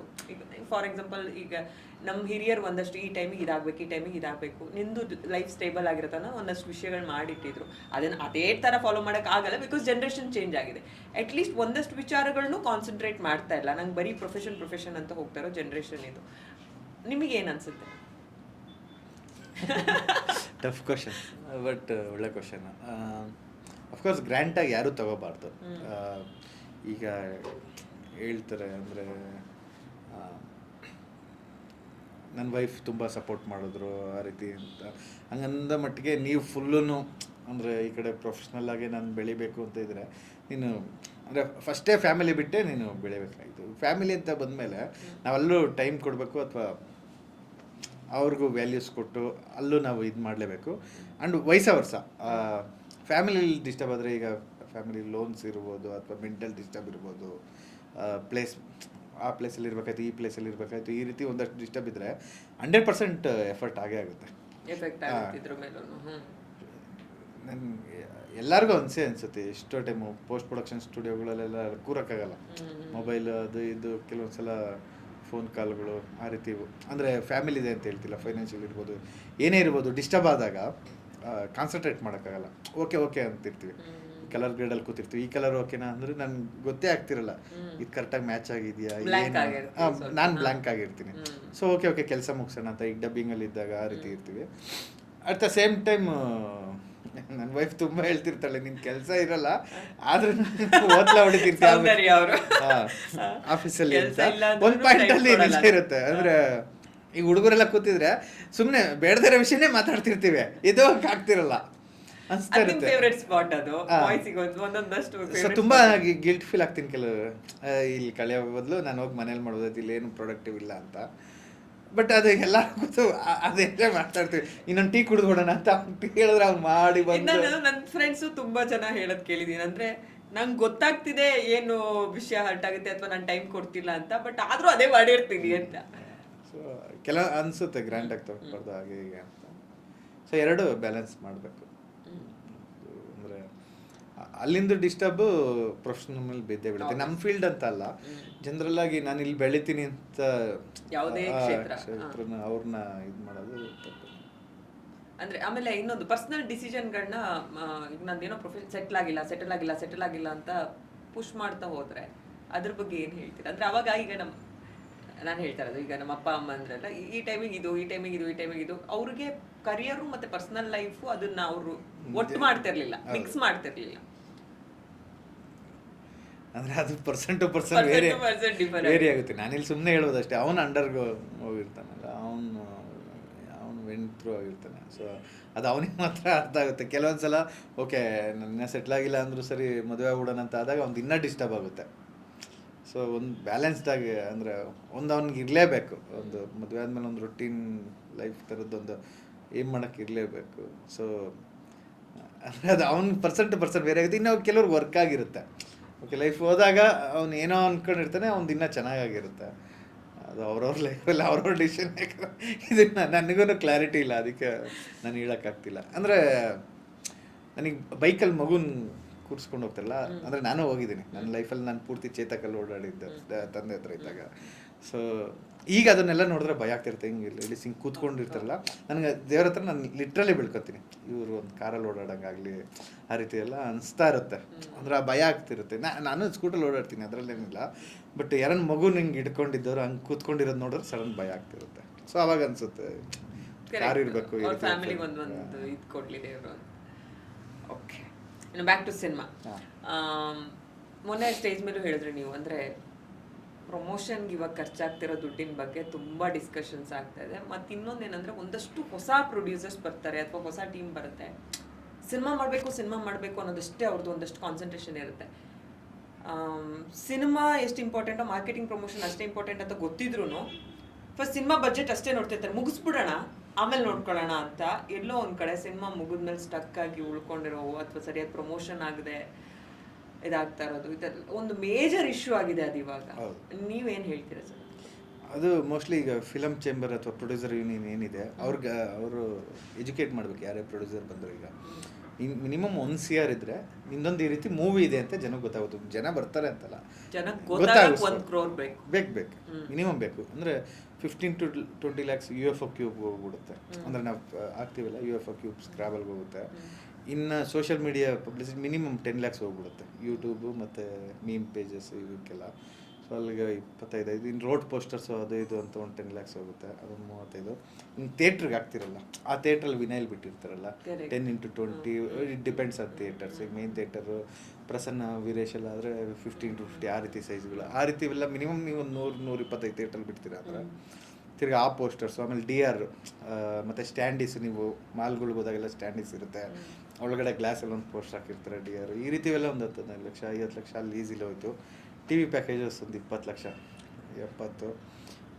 ಪಾಡ್ಕಾಸ್ಟ್ ನೋಡಿದ್ರೆ ನಿಮ್ಗೊಂದು ಕ್ಯಾಲ್ಕುಲೇಷನ್ ಕರೆಕ್ಟ್ ಆಗಿ ಇದಕ್ಕಿದ್ದು ಅಂದರೆ ನಿಮ್ಗೆ ಸಣ್ಣ ಗೊತ್ತಾಗದೇ ಇರೋ ಹೇಳ್ತೀವಿ. ಅಂದರೆ ನಾವು ಎರಡೇ ಕಟ್ಔಟ್ ಹಾಕ್ಸ್ತಾ ಇರೋದು ಈಗ. ಅಂದರೆ ನಿಮ್ಮ ಸ್ಟಾರ್ಗಳಿಗೊಂದು 15-20 ಹಾಕ್ಸ್ಬೇಕು ಮಿನಿಮಮ್. ಶರಣ್ ಸರ್ಗೆ ಒಂದು 15-20 ಹಾಕ್ಸ್ಬೇಕು. ಮಂಡ್ಯ, ಮೈಸೂರು ಇಲ್ಲೆಲ್ಲ ಹಾಕ್ಸ್ಲೇಬೇಕು. ಈಗ ಅಂದರೆ ಮಿನಿಮಮ್ ಅಂತ ಪ್ಲ್ಯಾನ್ ಮಾಡೋದಕ್ಕೆ 2 ಮೇ ಬಿ ಒಂದು 5-6 ಹಾಕ್ಸ್ತಿರ್ಬೋದು. ಸೊ ಇಷ್ಟಕ್ಕೆ ಪ್ಲಸ್ ಹೂವಿನ ಡೆಕೋರೇಷನ್, ನಾವು ಹೋಗ್ಬೇಕಾದ್ರೆ ಅವತಾರ ಪುರುಷತ್ವ ಹೂವಲ್ಲಿ ಬರೋದು, ಆ ಮದುವೆ ಮನೆ ಥರ ಬೆಳೆದಿರ್ತಾರಲ್ಲ, ಅವೆಲ್ಲ ಸೇರಿ 1-2 ಲಕ್ಷ ಆಗ್ತಿದ್ದಾವೆ. ಅಂದ್ರೆ ಇವೆಲ್ಲ ನೋಡಿ ಗೊತ್ತೇ ಆಗಲ್ಲ. ನಮಗೆ ಐಡಿಯಾ ಇರಲ್ಲ, ನಮಗೆ ಲೆಕ್ಕದಲ್ಲಿ ಹಾಕೊಂಡಿರಲ್ಲ. ಪಬ್ಲಿಸಿಟಿ ಅಂದಾಗ ರೋಡ್ ಪೋಸ್ಟು, TV, ಟ್ಯಾಬ್ಲೋ ಹಿಂಗೆ ಹೋಗಿರ್ತೀವಲ್ಲ, ಈ ರೀತಿ ಇವೆಲ್ಲ ಗೊತ್ತೇ ಆಗದಿರೋವು. ಸೊ ಈ ರೀತಿ 2-2 ಲಕ್ಷ ಒಂದು 5 ಇರ್ತವೆ, ಅಂದರೆ 10 ಲಕ್ಷ ಅದಿರುತ್ತೆ. ಇನ್ನು ಈಸಿಲಿ 1 CR ಆಗುತ್ತೆ ನಿಮಗೆ. ಇನ್ನು ನಾನು ಮರ್ತಿರೋದು ಇನ್ನೂ ಒಂದಷ್ಟು ಇದ್ದಾವೆ. ಆಮೇಲೆ ಎಷ್ಟೋ ಜನ 1 CR ಇದ್ರೆ ಒಂದು ಮೂವಿ ಮಾಡಿ ಮುಗಿಸಿ ನಾವು ಪ್ರಮೋಷನ್ ಮಾಡ್ಬಿಡ್ತೀವಿ ಅನ್ನೋ ತಲೆಯಲ್ಲಿ ಬರ್ತಾರೆ. ಹೌದು ಪೇಪರ್ ಆರ್ಟ್ಸ್ ಒಂದು 10 lakhs ಹೋಗುತ್ತೆ. ಸ್ಮಾರ್ಟ್ ಆಗಿ ಯೋಚನೆ ಮಾಡಿ ನೀವು ಎಲ್ಲಾ ಕಡೆ ಉಳಿಸ್ ಮಾಡ್ತೀವಿ ಅಂದ್ರು ಇವಾಗಿನ ಇದು ತುಂಬಾ ರೀಚ್ ಆಗಲ್ಲ. ಈಗ ಒಂದು ಮೂವಿ ಇದೆ ಅಂತ ನೀವು, ಈಗ ಹೊಸ ಮೂವಿಗಳು ನಿಮ್ಗೆ ಎಷ್ಟು ಬಂದಿರೋ ಒಂದು ದೊಡ್ಡ ಇಟ್ಟಂತ ಏನು ಸೋಷಿಯಲ್ ಮೀಡಿಯಾದಲ್ಲಿ ಪ್ರೊಜೆಕ್ಷನ್ ಆಗುತ್ತೆ ಹೊಸ ಮೂವಿ ಹೊಸೊಬ್ರದ್ದು, ಹಬ್ಬ ಅಂದರೆ 25 ಲಕ್ಷ ಬಂದಿರೋ ಶೇರ್. ನಾನು ಅಂದರೆ ಅಷ್ಟೇ ಅವ್ನ ಖರ್ಚು ಆರಾಮ್ಸೆ 25 ಲಕ್ಷ ಆಗಿರುತ್ತೆ. ಅಂದರೆ ಈಗ- ಏನೂ ಗೊತ್ತಾಗದೇ ಇರೋ ಆಡಿಯನ್ಸ್ ಬರೀ ಮಲ್ಟಿಪ್ಲೆಕ್ಸಲ್ಲಿ ಇಟ್ಟಾಯ್ತು ಒಂದು ರೀಸೆಂಟ್ ಅಂದರೆ 25 ಲಕ್ಷದ ಮೇಲೆ ಇದಾಗಿರಲ್ಲ ಶೇರ್. ಸೊ ತುಂಬ ಕಷ್ಟ ಆಗುತ್ತೆ. ಸ್ಟಾರ್ ಮೂವೀಸ್ ಬೇರೆ ಅಂದರೆ ಎರಡು ಸೇಮ್ ಪಬ್ಲಿಸಿಟಿ ಅಲ್ಲ. ರೋಡ್ ಪೋಸ್ಟರ್ಸು ಆ ಬೇಸಿಕ್ ಪಬ್ಲಿಸಿಟಿ ಎರಡು ಸೇಮ್. ಸೇಮ್ ನೀವು ಮಾಡಲೇಬೇಕು. ಹೌದು. ದರ್ಶನ್ ಸರ್ದನು ಅಂದರೆ 50 ಕೋಟಿ ಒಂದು ಮೂವಿನೂ ಆ ರೋಡ್ ಪೋಸ್ಟರು ಅದಕ್ಕೆ ಸೇಮ್ ರೇಟ್ ಬೀಳುತ್ತೆ.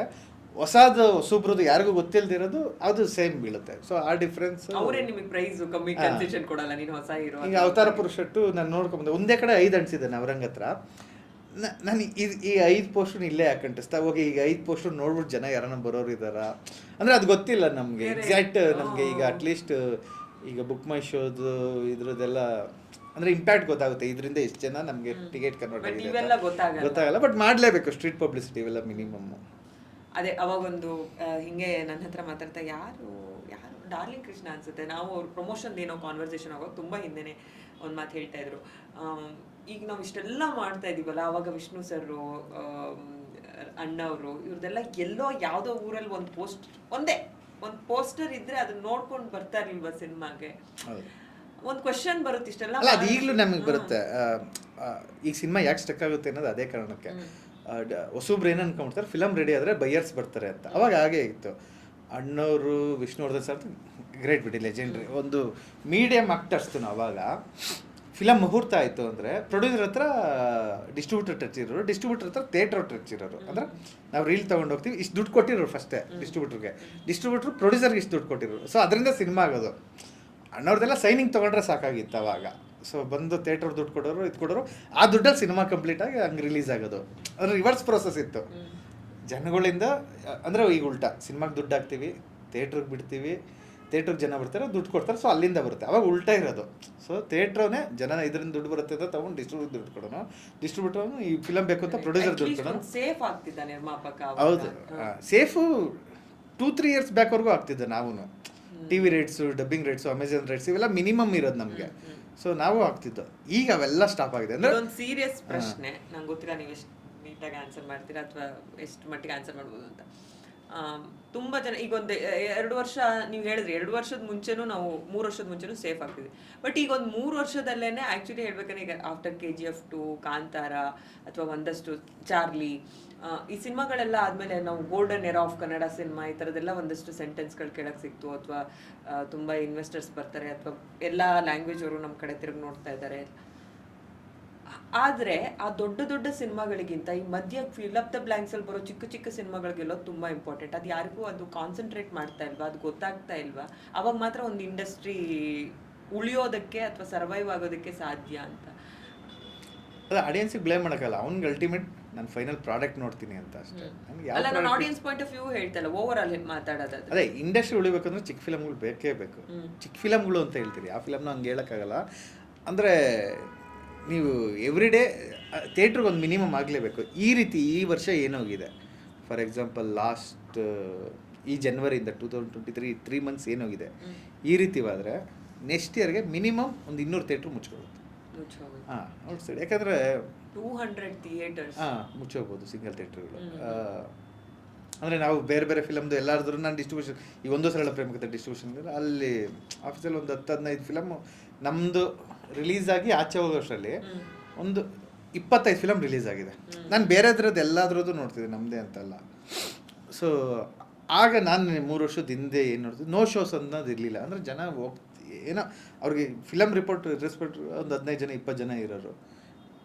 ಈಗ ಯಾವುದೋ ಒಂದು ಫಿಲಮ್ ನಾನು ಹೇಳಲ್ಲ, ಆ ಫಿಲಮ್ಮು ಟೋಟಲ್ ಒಂದು ವಾರಕ್ಕೆ ಅಂದರೆ 28 ಶೋಗೆ ನೋ ಶೋಸು ಇದೆಲ್ಲ ಆಗಿ ಬರೀ 3,500 ಏನೋ ಮಾಡಿತ್ತು 28 ಶೋಗೆ.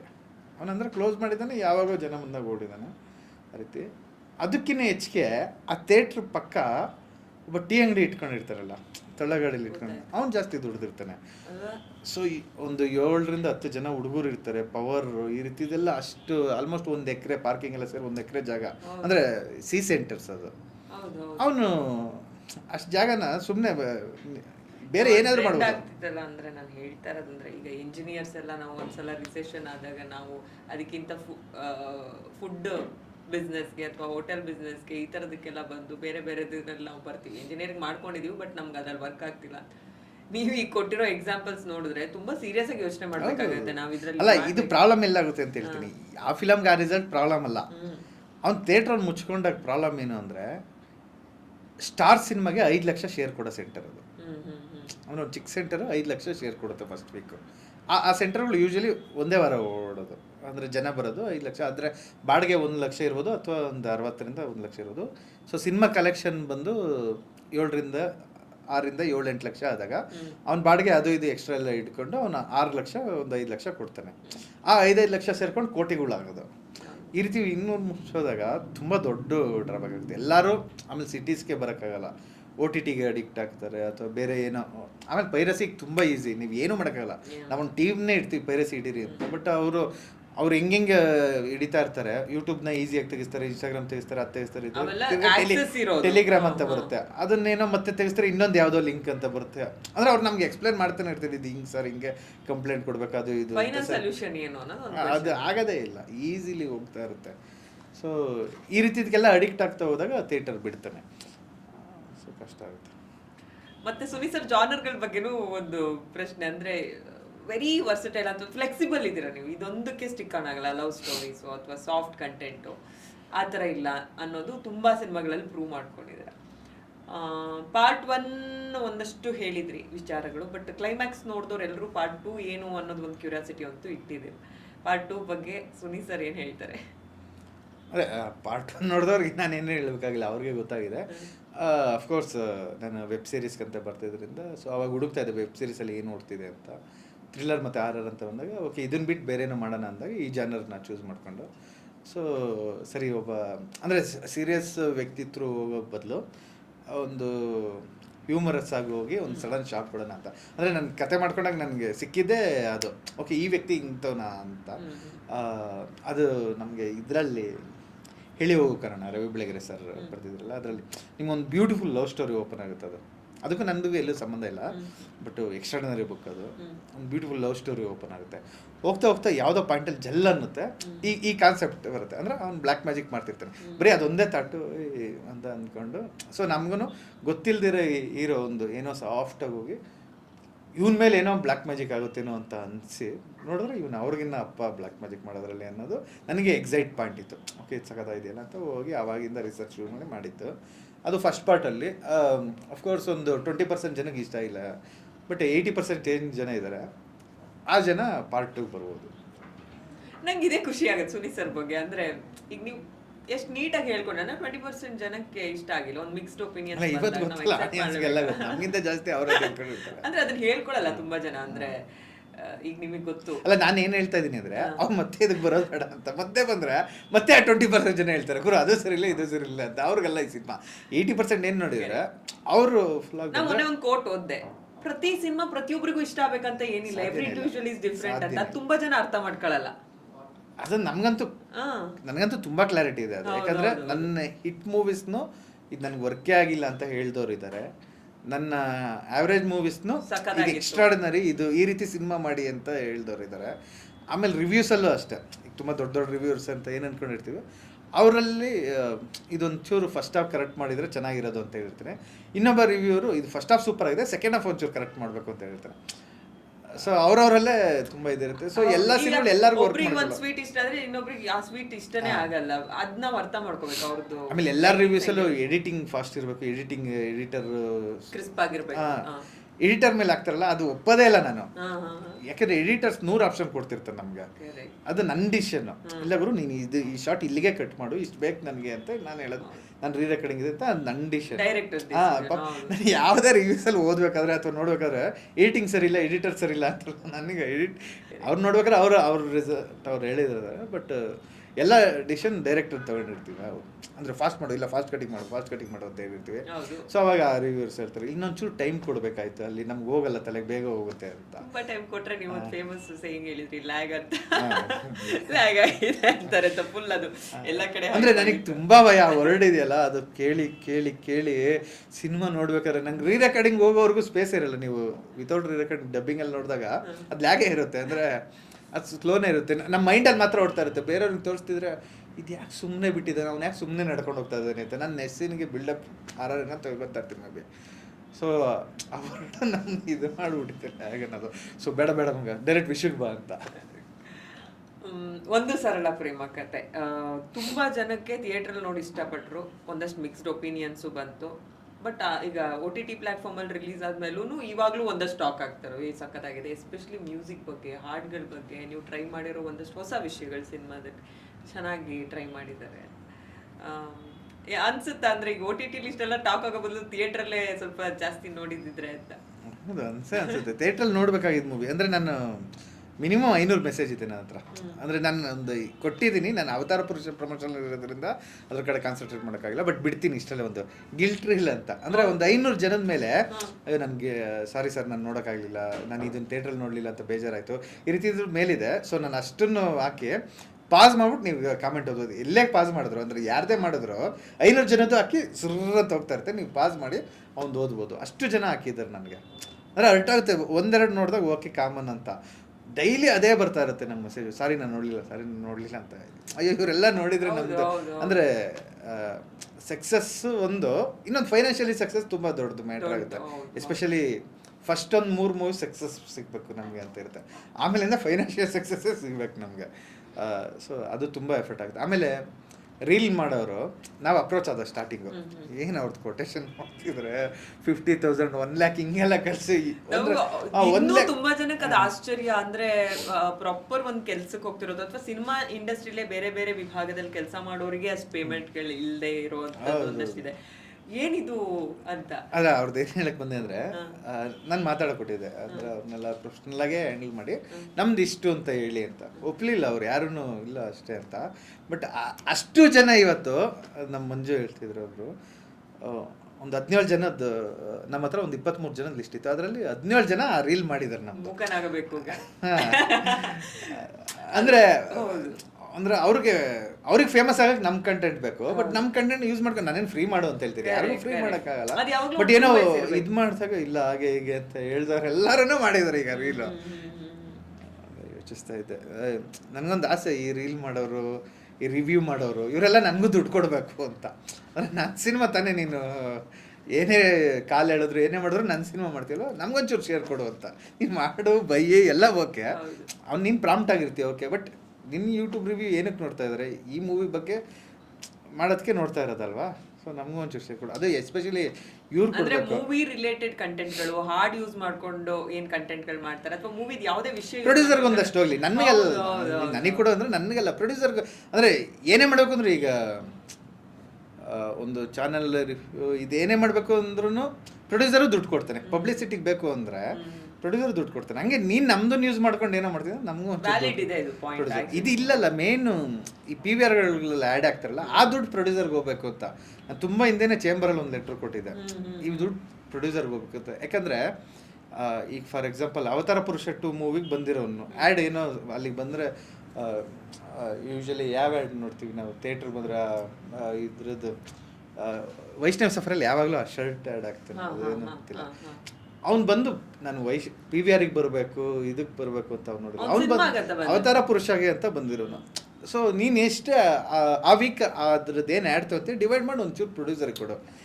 ಎಸ್ಪೆಷಲಿ ಈಗ KGF ಅನ್ನೋ ಮೂವಿಗೆ ಫುಲ್ಲು ಇರೋ ಆ್ಯಡ್ಸ್ ಅವರೆಲ್ಲ ಅಲ್ಲಿ. ಅಂದರೆ ನಾವು ಒಂದೊಂದ್ಸಲ ಮೂವಿಗೆ ಹೋಗಿ ಕುತ್ಕೊಂಡ್ರೆ ಅರ್ಧ ಗಂಟೆ ಮೂವಿನೇ ಶುರು ಆಗಲ್ಲ.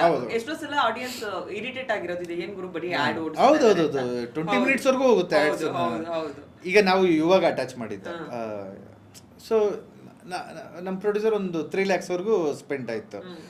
ಆ ದುಡ್ಡಲ್ಲಿ ಮೇ ಬಿ ಅದು ಪೀನಟ್ಸ್ ಇರೋದು ಒಂದು 10% 30,000 ಸಮಥಿಂಗ್ ಅದು ಒಂಬಳೆ ಫಿಲಮ್ಸ್ಗೆ ಹೋಗಬೇಕು ಅಂತ ನಾನು. ಯಾಕಂದರೆ ನೋಡೋ ಜನ ಬಂದು ಯುವ ನೋಡೋಕೆ ಬಂದಿರೋರು ಅವ್ರು ಕೇಳ್ಬೋದು, ನನ್ನ ಯಾಕೆ ಅವತಾರ ಪುರುಷ ಟೀಸರ್ ನಾನು ಯಾಕೆ ಬಂದು ನೋಡಬೇಕು ಅಂತ. ಅವ್ನು ಬಂದಿದ್ದಾನೆ ವಿಧಿ ಇಲ್ಲ, ಅವ್ನು ನೋಡೇ ನೋಡ್ತಾನೆ. ಆ ಥಿಯೇಟ್ರ್ ಅವ್ರು ಹಾಕ್ತಾರೆ. ಅದ್ರ ಜೊತೆಗೆ ಒಂದು 30% ಎಷ್ಟೋ ಒಂದು ಇಷ್ಟ ಆದ್ರೂ ಇನ್ನೊಂದು ಆಡಿಯನ್ಸ್ ಟೈಮು ಇರುತ್ತೆ. ಈಗ ನಾವು ಒಂದು 2.5 ಗಂಟೆಗಂತ, ಈಗ ನಮ್ದು ಅಷ್ಟು ಬಿಸಿ ಲೈಫಲ್ಲಿ 2.5 ಗಂಟೆ ಸಿನಿಮಾಗಂತ ಹೋದಾಗ ಅಲ್ಲಿ 3 ಗಂಟೆ 3:15 ಆಗಿರೋದು ಇದೆ. ಅಂದರೆ ಬಿಕಾಸ್ ಆಫ್ ಆಡ್ಸ್. ಹೌದು. ಸೊ ಹಂಗೆ ಟೈಮ್ ಕೊಡ್ತಿದ್ದಾನೆ ಆಡಿಯನ್ಸ್ ಅಂದಾಗ ಹೌದು ತುಂಬಾ ವಿಷಯಗಳಿದೆ ಅದು. ಇನ್ನು ಸಾಂಗ್ಸ್ ಬಗ್ಗೆ ನಾ ಹೇಳ್ತೇನೆ, ಮೂಕನಾಗಬೇಕು ಅಂತೂ ಮನೆಗೆ ಹೋದ್ಮೇಲೂ, ಈಗ ಸಿನಿಮಾ ನೋಡ್ಕೊಂಡು ಮನೆಗೆ ಹೋದ್ಮೇಲೂ ಅದನ್ನೇ ಗುನುಗ್ತಾ ಇರೋ ಅಷ್ಟು ಕುತ್ಕೊಂತು ಹಾಡು. ಈ ಹಳೆ ಜಾನಪದ ಶೈಲಿದು ಆ ಥರದ್ದೆಲ್ಲ ರೆಫರೆನ್ಸ್ಗಳು ತಗೊಂಡಾಗ ಅಂದ್ರೆ ನಮ್ಮಲ್ಲೇ ಎಷ್ಟೊಂದಿದೆ ಹುಡುಕಿದ್ರೆ. ಅದಕ್ಕೆ ಈಗ ಎಕ್ಸಾಂಪಲ್ ನೀವು ಅವತಾರ ಪುರುಷರಿಗೂ ಮಾಡಿಸಿದ್ರಿ ಬಿಜ್ಜು ಕೈಲಿ, ಅದರಲ್ಲೂ ಅಷ್ಟೇ ಶಿಶುನಾಳ ಶರೀಫ್ ಸಾಲು ನಂಗೆ ಬಹಳ ಇಷ್ಟ ಆಯ್ತು. ಅದು ತುಂಬಾ ಸ್ಟೋರಿಗೆ ನಾನು ಅದು ಹಾಡು ಹಾಕಿದ್ದೀನಿ. ಏನೋ ಒಂಥರ ವೈಬ್ ಇದೆ ಅನ್ಸುತ್ತೆ, ಈಗಿನ ವೈಬಿಗೆ ಮ್ಯಾಚ್ ಆಗೋ ಥರ ಇದೆ. ಸೊ ಅದ್ರ ಬಗ್ಗೆ ಏನು ಹೇಳ್ತೀರಾ ಸರ್? ಆ ಥರದ ಹಾಡುಗಳು ಇಷ್ಟಪಡ್ತಾ ಇದ್ದಾರೆ ಅಂದರೆ ಈಗ ರೆಟ್ರೋ ಅನ್ನೋದೇ ಒಂದು ಟ್ರೆಂಡ್. ಕಾಸ್ಟ್ಯೂಮ್ಸಲ್ಲಿ ಇರ್ಬೋದು ಅಥವಾ ಹಳೆ ಸಾಂಗ್. ಕೆಲವರು ಸುಮ್ಮನೆ ಫ್ಯಾಷನ್ಗೂ ಹೇಳ್ತಾರೆ, ನಾನು ಹಳೆ ಸಾಂಗ್ ನನಗೆ ತುಂಬ ಇಷ್ಟ ಆ ರೀತಿ ಈ ರೀತಿ ಅಂತ. ಬಟ್ ಅವ್ರ ಪ್ಲೇ ಲಿಸ್ಟ್ ನೋಡಿದ್ರೆ ಗೊತ್ತಾಗುತ್ತೆ ಅವ್ರೇನು ಇಷ್ಟಪಡ್ತಿಲ್ಲ ಅಂತ. ಬಟ್ ಇವತ್ತು ಜಿಗಿ ಅಂತ ಇದೀವಲ್ಲ, ಸೊ ಆ ಸ್ಪೇಸ್ ಇವಾಗ ತುಂಬ ಇಷ್ಟ ಆಗುತ್ತೆ. ಅಂದರೆ ಸುಮಧುರ ಸಂಗೀತಗಳು ಮತ್ತು ಇವೆಲ್ಲ ಕೇಳ್ತಾ ಇದ್ರೆ ಒಂದು ಪಾಯಿಂಟಲ್ಲಿ ನಾನು ಟ್ರಾವೆಲಲ್ಲಿ ಅಂದರೆ ಆ ಮೋಡಿಗೆ ಶಿಫ್ಟ್ ಆದ ಅಂದರೆ ಅವೇ ಕೇಳ್ತಿರ್ತೀನಿ. ಗತ ಶೂಟಿಂಗಲ್ಲಿ ನಾವು ಕುಂದಾಪುರದಿಂದ ಟ್ರಾವೆಲ್ ಮಾಡ್ತಿದ್ದೋ, ವಿಲಿಯಂ ಸರ್ಕಾರು. ಸೊ ಅವರು ಎನಿ ಡೇ ಅದು ಹಾಕೋರು, ಇರಬೇಕು ಇರುವಂತೆ ತೊರೆದು ಸಾವಿರ ಚಿಂತೆ, ಆ ರೀತಿ ಸಾಂಗ್ಗಳು ಬರೀ ಸುಗಮ ಸಂಗೀತಗಳೇ ಆಗ್ತಿದ್ರು. ನಾನು ಹಾಡಿದವ ಹೆಸರು ಪ್ರಕೃತಿ ಮಾತೆ, ಈ ಸಾಂಗ್ಗಳೆಲ್ಲ ಭಾವಗೀತೆಗಳು, ಜಾನಪದ ಗೀತೆಗಳಲ್ಲಿ ಲಿರಿಕ್ಸ್ಗಳು ತುಂಬಾ ಚೆನ್ನಾಗಿ ತುಂಬ. ಅಂದರೆ ನಾವು ಮ್ಯೂಸಿಕ್ ಅಷ್ಟು ಓವರ್ ತುಂಬಿರಲ್ಲ ಅವಾಗ ಅವ್ರು ಮಾಡಿರೋರು ಲಿರಿಕ್ಸ್ಗೆ ಅಷ್ಟು ಪ್ರಾಮುಖ್ಯತೆ ಇರುತ್ತೆ.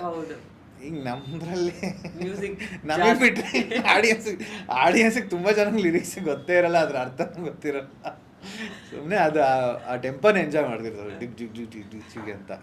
ನನಗೂ ಕೆಲವೊಂದು ಸಲ ವರ್ಕ್ ಆಗ್ತಿರಲ್ಲ, ಬಟ್ ತುಂಬ ಸಲ ನಾವು ಆಡಿಯನ್ಸ್ ಆಗಿ ಕೂತ್ ನೋಡ್ತೀವಲ್ಲ, ಓಕೆ ಇದು ವರ್ಕ್ ಆಗ್ತಿದೆ, ಈಗ ಟ್ರೆಂಡಲ್ಲಿ ಹೋಗ್ತಿದೆ. ಈಗ ಫಾರ್ ಎಕ್ಸಾಂಪಲ್ ಈಗ ಬಿಜ್ಜು ರ್ಯಾಪರ್ ಅಂತ ತಗೊಳ್ಳೋದಾದ್ರೆ ನಾವು ಈಗ ಶಿಶುನಾಳ ಶರೀಫ್ ಅವ್ರ ಸಾಲ್ಗಳನ್ನು ತಗೊಂಡು ಅವ್ರದ್ದೊಂದು ಈಗಿನ ಟಚ್ ಕೊಟ್ಟು ಆ ಮಿಕ್ಸ್ ಇಷ್ಟ ಆಗುತ್ತೆ. ಹೌದು, ಈಗಿನ ಟ್ರೆಂಡ್ಗೆ ಆ ಸಾಂಗ್ ನಮ್ದು ಅಷ್ಟು ವ್ಯೂಸು ಅಷ್ಟು ಓಡ್ತಿರೋ ಕಾರಣ ಆ ಮಿಕ್ಸ್ ಇಷ್ಟ ಆಗುತ್ತೆ. ಒಂದು ಆ ಸ್ಲೋ ಫೇಸಲ್ಲಿ ಬಂದು ಅಲ್ಲಿಂದ ಇಮಿಡಿಯೇಟ್.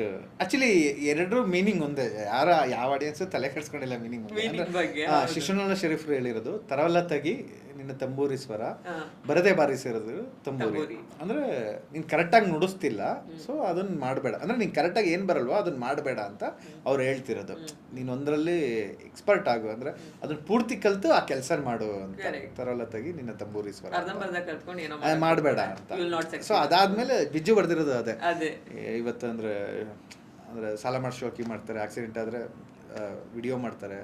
ಫಸ್ಟ್ ಎಲ್ಲ ಹೆಲ್ಪ್ ಮಾಡೋರು, ಆಕ್ಸಿಡೆಂಟ್ ಆದ್ರೆ ಈಗ ಫಸ್ಟ್ ವಿಡಿಯೋ ಮಾಡ್ತಾರೆ, ಆಮೇಲೆ ಹೆಲ್ಪ್ ಮಾಡೋದು ಸೆಕೆಂಡ್ ವಿಡಿಯೋಸ್ ಮಾಡ್ತಾರೆ. ಅದ್ರ ಬಗ್ಗೆ ಸೂಪರ್. ಇನ್ನು ಮತ್ತೆ ಕಮಿಂಗ್ ಬ್ಯಾಕ್ ಟು ಅವತಾರ ಪುರುಷ 2, ಅದ್ರ ರಿಲೇಟೆಡ್ ಒಂದು ಕ್ವಶನ್. ಇದು ಸ್ವಲ್ಪ ಬ್ಲ್ಯಾಕ್ ಮ್ಯಾಜಿಕ್ಕು, ಹಾರರ್ ಎಫೆಕ್ಟು ಇದೆಲ್ಲ ಇರೋದ್ರಿಂದ ಸುನಿ ಸರ್ ಪರ್ಸನಲ್ ಲೈಫಲ್ಲಿ ಯಾವತ್ತಾರು ಆ ಥರದ್ದು ಏನಾದ್ರು ಎಕ್ಸ್ಪೀರಿಯನ್ಸ್ಗಳಾಗಿರೋದು? ಬಿಕಾಸ್ ತುಂಬ ಜನ ಹತ್ರ ಆ ಥರದ್ದೊಂದಷ್ಟು ಸ್ಟೋರಿಗಳಿರುತ್ತೆ, ಇಲ್ಲ ಓದೋ ದಿನಗಳಲ್ಲಾಗಿರ್ಬೋದು, ಹಾಸ್ಟೆಲ್ ಲೈಫಲ್ಲಿ ಆಗಿರ್ಬೋದು, ಅಥವಾ ನಿಮ್ಮ ಜರ್ನಿಲಿ ಯಾವ್ದಾದ್ರು ಒಂದು ನೆನ್ಪು ಮಾಡ್ಕೊಳ್ಳೋದಾದ್ರೆ? ಅಂದರೆ ನಾನು ದೇವ್ರನ್ನ ನಂಬ್ತೀನಿ, ಮತ್ತು ಕೆಲವು ಇನ್ಸಿಡೆಂಟ್ಗಳನ್ನೂ ನಂಬ್ತೀನಿ. ಅಂದರೆ ಈ ಚೇರಲ್ಲಿ ಕೂತಿದ್ರೆ ನನಗಾಗುತ್ತೆ, ನನಗೇನೋ ಪಾಸಿಟಿವ್ ಹೋಪ್ಸ್ ಇರುತ್ತೆ ಅಂದರೆ ಇಲ್ಲೇ ಕೂತಿದ್ರೆ ಅಂದರೆ ಆ ರೀತಿ ನಂಬ್ತೀನಿ. ಈ ಡೇಟ್ ನನಗೆ ವರ್ಕ್ ಆಗುತ್ತೆ, ಈ ದಿನ ನನಗೆ ಒಳ್ಳೇದು, ಆ ರೀತಿ ನಂಬ್ತೀನಿ. ಬ್ಲ್ಯಾಕ್ ಮ್ಯಾಜಿಕ್ ನಾನು ನಂಬೋದೇ ಇಲ್ಲ. ನನಗೆ ಒಂದು ಗೊತ್ತು, ನಾನು ನಂಬ್ತಿದ್ರೆ ಅದಾಗುತ್ತೆ, ಅದು ಎಫೆಕ್ಟ್ ಹೊಡೆಯುತ್ತೆ. ಈ ಪಾಯಿಂಟ್ ಆಫ್ ವ್ಯೂ ಚೆನ್ನಾಗಿದೆ. ಹೌದು, ಈಗ ನಾನು ಯಾವುದನ್ನೋ ತುಂಬಾ ನಂಬದೆ ಅನ್ಕೊಳ್ಳಿ, ಓಕೆ ಅಂದ್ರೆ ಇದಾಗ್ ಬರಲ್ಲ ಅಂತ ನನಗೆ ಗೊತ್ತು, ಅದು ನನ್ಗೆ ಮಿಸ್ ಹೊಡೆಯುತ್ತೆ. ನಾನೀಗ ಬೆಕ್ಕ ಅಡ್ಡ ಹೋದ್ರೆ ಅದು ನಂಬಲ್ಲ, ನಾನು ಹೋಗ್ತೀನಿ. ಆ ರೀತಿ ತುಂಬಾ ಆಗಿದಾವೆ. ಮೊನ್ನೆನೋ ಒಂದು ನಮ್ಮ ಡ್ರೈವರ್ ನಿಲ್ಲಿಸ್ತಾ ನಾನು ಹೇಳ್ದೆ, ನೋಡೋಣ ಇವತ್ತು ಹೆಂಗೆ ಆಗುತ್ತೆ ನಡಿ ಅಂತ. ಹೋದಾಗ ಏನೂ ಆಗಲಿಲ್ಲ, ಯಾಕಂದ್ರೆ ನನಗೆ ಗೊತ್ತು ಇದೇನೂ ಆಗಲ್ಲ ಅಂತ. ಆದ್ರೆ ಕೆಲವೊಂದು ಬೇಡ ಅಂತ ಅನ್ಸುತ್ತೆ. ಸೊ ಅವಾಗ ಆ ರೀತಿ ಆಗುತ್ತೆ. ಸೊ ಅದೇ ಥರ ಬ್ಲ್ಯಾಕ್ ಮ್ಯಾಜಿಕ್ ನಂಬಲ್ಲ. ಅಂದ್ರೆ ಇದೆ ಎಲ್ಲೋ ಒಂದು ಕಡೆ ಆ ವೈಬ್, ಆ ಪವರ್ ಅಂತೂ ಇದೆ. ಬಟ್ ಇಲ್ಲಿರೋರು ಯಾರು ಈಗಂತೂ ಇಲ್ಲ. ಈಗ ಏನು ನೋಡ್ತಾರೆ ಅದು ಇದು ಅಂತ ಈಗಂತೂ ಇಲ್ಲ. ಬಟ್ ಅದೇ ವರ್ಕ್ ಆಗ್ತಿರೋದಕ್ಕೆ ಇವತ್ತಿಷ್ಟು ಬೆಳೆದಿರೋದು. ಈಗ ನ್ಯೂಮರಾಲಜಿ ಈ ನಂಬರ್ ನಿಮಗೆ ಹಾಗೆ ಹೇಗೆ ಅಂತ ಎಕ್ಸಾಂಪಲ್ ಎಲ್ಲ ಕೊಟ್ಟು ಹೇಳ್ತಾರೆ, ನಾನು ನಂಬಲ್ಲ. ನನಗೆ ಶೀಲಮ್ಮ ಒಂದು ಮಾತು ಹೇಳ್ಬಿಟ್ರು, ಅದಾದ್ಮೇಲೆ ಅಂದ್ರೆ ನಂಬರ್ಸ್ ಕಂಡು ಹಿಡ್ದವ್ರು ನಾವು. ಅಂದ್ರೆ ನಂಬರ್ ಅಂತ ಬಂದಿದ್ದು ನಮ್ಮಿಂದ 1 2 3 4 ಅಂತ ನಾವು ಹೊಸ್ದಾಗಿ ಕಟ್ಟಿರೋದು. ಫಸ್ಟ್ ಈ ಗ್ರಹಗತಿಗಳಾದ್ರೆ ಅದು ಆಲ್ರೆಡಿ ಇದೆ, ಓಕೆ. ಆ ಗ್ರಹದ ಪವರ್ ಅಲ್ಲಿ ಇಲ್ಲಿಗೆ ಬಿದ್ದು ಏನೋ ಒಂದು ಆಗ್ತಿದೆಯೇನೋ ಅಂದ್ರೆ ನಂಬೋದು. ನಂಬರ್ಸ್ನ ಕಂಡು ಹಿಡಿದವ್ರೆ ನಾವು. ನಮ್ಮಿಂದ ಹೆಂಗೆ ಆ ನಂಬರ್ ಹೆಂಗೆ ನಮ್ಮನ್ನ ಚೇಂಜ್ ಮಾಡುತ್ತೆ ಅನ್ನೋದು. ಸೊ ಅದು ಹೇಳಿದ್ಮೇಲೆ ಹೌದು ಅಂದ್ಬಿಟ್ಟು ನಾನು ನ್ಯೂಮರಾಲಜಿ ನಂಬೋದು ಬಿಟ್ಟೆ. ಆದರೂ 9 ನಂಬರ್ಸ್ನ ಶುಕ್ರ ಅಂತ ಸಿನಿಮಾದವ್ರು ತುಂಬ ಫಾಲೋ ಮಾಡ್ತಾರೆ. ಕೆಲವೊಂದ್ಸಲ ಬಂದಾಗ ಓಕೆ ಸೇಫರ್ಗೆ ಹೋಗ್ಬಿಡೋಣ ಅಂತ. ಆಮೇಲೆ ನಮ್ಮ ಪ್ರೊಡ್ಯೂಸರ್ಗೆ 8 ನಂಬರ್ ತುಂಬ ಚೆನ್ನಾಗಿ ಬಂದಿದೆ. ಪುಷ್ಕರ್ ಸರ್ಗೆ. ರಮೇಶ್ ಸರ್ಗೆ. ಹಾ ಹಾ ಹಾ. ಸೊ ಪುಷ್ಕರ್ ಸರ್ ಕೆಲವು ಉಂಗ್ರ ಗಿಂಗ್ರೆಲ್ಲ ಹಾಕೊಳ್ಳೋರು. ಅವ್ರ ಬಿಲೀಫ್ ಎಸ್ಪೆಷಲಿ ಸಿನಿಮಾ ಇಂಡಸ್ಟ್ರಿಲಿ ಒಂದಷ್ಟು ಇದಾವೆ, ಹೆಸರು ಚೇಂಜ್ ಮಾಡ್ಕೊಳ್ಳೋದ್ರಿಂದ ಹಿಡಿದು. ಸೊ ಈ ರೀತಿ ಇದಾವೆ, ಅವ್ರಿಗೆ ವರ್ಕ್ ಆಗಿದೆ, ಅವು ಆಗಿರೋ ಅಂದ್ರೆ ನೀವು ಅದನ್ನ ನಂಬಿದ್ರೆ ನಿಮ್ಗೆ ಅದು ವರ್ಕ್ ಆಗುತ್ತೆ ಅಂತ. ಹಾಗಾದ್ರೆ ಎಲ್ಲೂ ಯಾವ ಮೋಹಿನಿನೂ ಬಂದು ಹೆದರಿಸಿಲ್ಲ ಸುನೀಲ್ ಸರ್ಗೆ? ಇಲ್ಲ ಇಲ್ಲ, ಬ್ಲ್ಯಾಕ್ ಮ್ಯಾಜಿಕ್ ಅಂತೂ ನನಗೆ ಏನೂ ಆಗಿಲ್ಲ. ನಾನು ಹಾವಿಗೆ ಎದುರುತ್ತೀನಿ ನಡಿಬೇಕಾದ್ರೆ, ಹಾವು ತುಳಿದಿದ್ದೀನಿ. ಸೊ ಹಾವಿಗೆ ಎದುರುತ್ತೀನಿ ನಾನು. ಯಾವತ್ತೂ ಯಾವುದೇ ನೈಟು ದೆವ್ವ ಬರುತ್ತೆ ಅಂತ ಇದ್ರಲ್ಲ, ನಾನು ನಡ್ಕೊಂಡು ಹೋಗ್ಬೇಕಾದ್ರೆ ಆ ರೀತಿ ಎಲ್ಲ. ನಮ್ಮ ಊರಿಗೆ ಬಸ್ ಬಂದು ಸಾಸವೆಟ್ಟು ಅಂತ, ಇಲ್ಲಿಂದ ಒಂದು 15 ಕಿಲೋಮೀಟರ್ ಅಷ್ಟೇ ರಾಜನಗರದಿಂದ. ಅಲ್ಲಿಗೆ ಬಸ್ ಬಂದಿದ್ದು ಮೋಸ್ಟ್ಲಿ 2000 ಇರ್ಬೋದೇನೋ, ಅಂಥವ್ರಿಗೂ ಬಸ್ ಇರಲಿಲ್ಲ. ಸೊ ನಾವು ಎವ್ರಿ ಡೇ 2 ಕಿಲೋಮೀಟರ್ ನಡಿಬೇಕಾಯ್ತು ತರಬ್ನಳ್ಳಿಯಿಂದ ಸಾಸವೆಟ್ಟಕ್ಕೆ.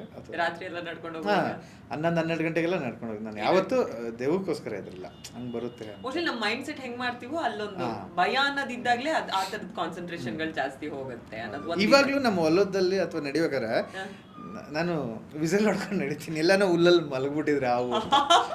ಓ ಸುನಿ ಸರಿ ಹಾವಾದ್ರೆ ಹೆದರಿಕೆ ಗೊತ್ತಿದ್ರೆ ಒಂದು ಪ್ಲಾಸ್ಟಿಕ್ ಹಾವು ತರಿಸ್ತಿದ್ದಾರೆ ಅಂದ್ರೆ ಅಷ್ಟೇನೆ ಇದ್ರಲ್ಲ ನೋಡದೇ ಇರೋಕಿನ. ನನ್ನ ವೈಫ್ ಹಾವು ನಡೀತಾಳೆ.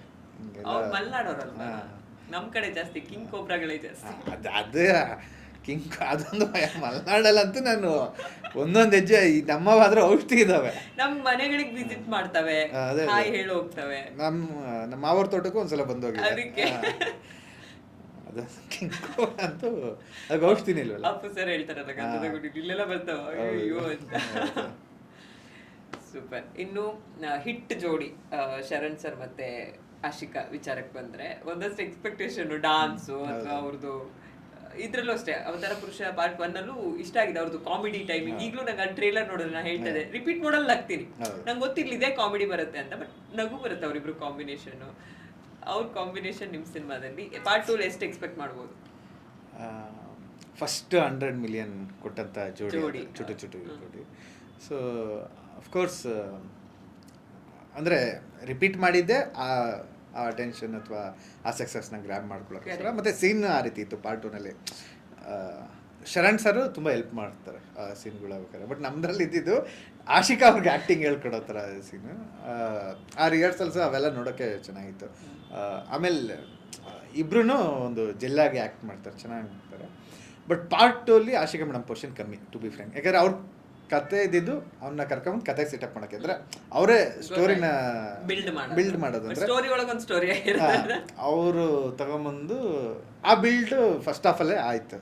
ಸೊ ಸೆಕೆಂಡ್ ಹಾಫಲ್ಲಿ ತುಂಬ ಮೇಜರ್ ಇಲ್ಲ ಆಶಿಕಾ ಮೇಡಮ್ದು. ಬಟ್ ಸಾಂಗು ಏನಾಯ್ತು, ಕಂಟೆಂಟು ಮತ್ತು ಇದು ಪಾರ್ಟ್ 1ಅಲ್ಲಿ ಇಟ್ಟಿದ್ದು ಸಾಂಗು ಈವನ್ 10 ಮಿಲಿಯನ್ ಮೇಲಾಗಿದೆ ನಮ್ದು.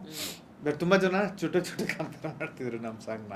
ಸೊ ನಾವು ಅದ್ರ ನೆರಳಲ್ಲಿ ಅದೇ ರೀತಿ ಅದೇ ಫ್ಯಾನ್ಸ್ಗೆ ಮಾಡಿದ್ದು. ಬಟ್ ಅದ್ರ ನೆರಳಿಗೆ ಬಂದ ಮೇಲೆ ನೆಕ್ಸ್ಟ್ ಯಾವ್ದು ಮಾಡಿದ್ರು ಅದಕ್ಕೊಂದು ಕಂಪ್ಯಾರಿಸನ್ ಇದೆ.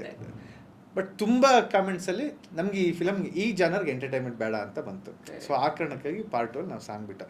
ಬಟ್ ಜನಕ್ಕೆ ನೋಡ್ಬೇಕಾದ್ರೆ ಒಂದು ಸೀನ್ ಅನಿಸುತ್ತೆ, ಇಲ್ಲಿ ಸಾಂಗ್ ಇದೆ, ನೆಕ್ಸ್ಟ್ ಸಾಂಗ್ ಇದೆ ಅಂತ ಅನಿಸುತ್ತೆ.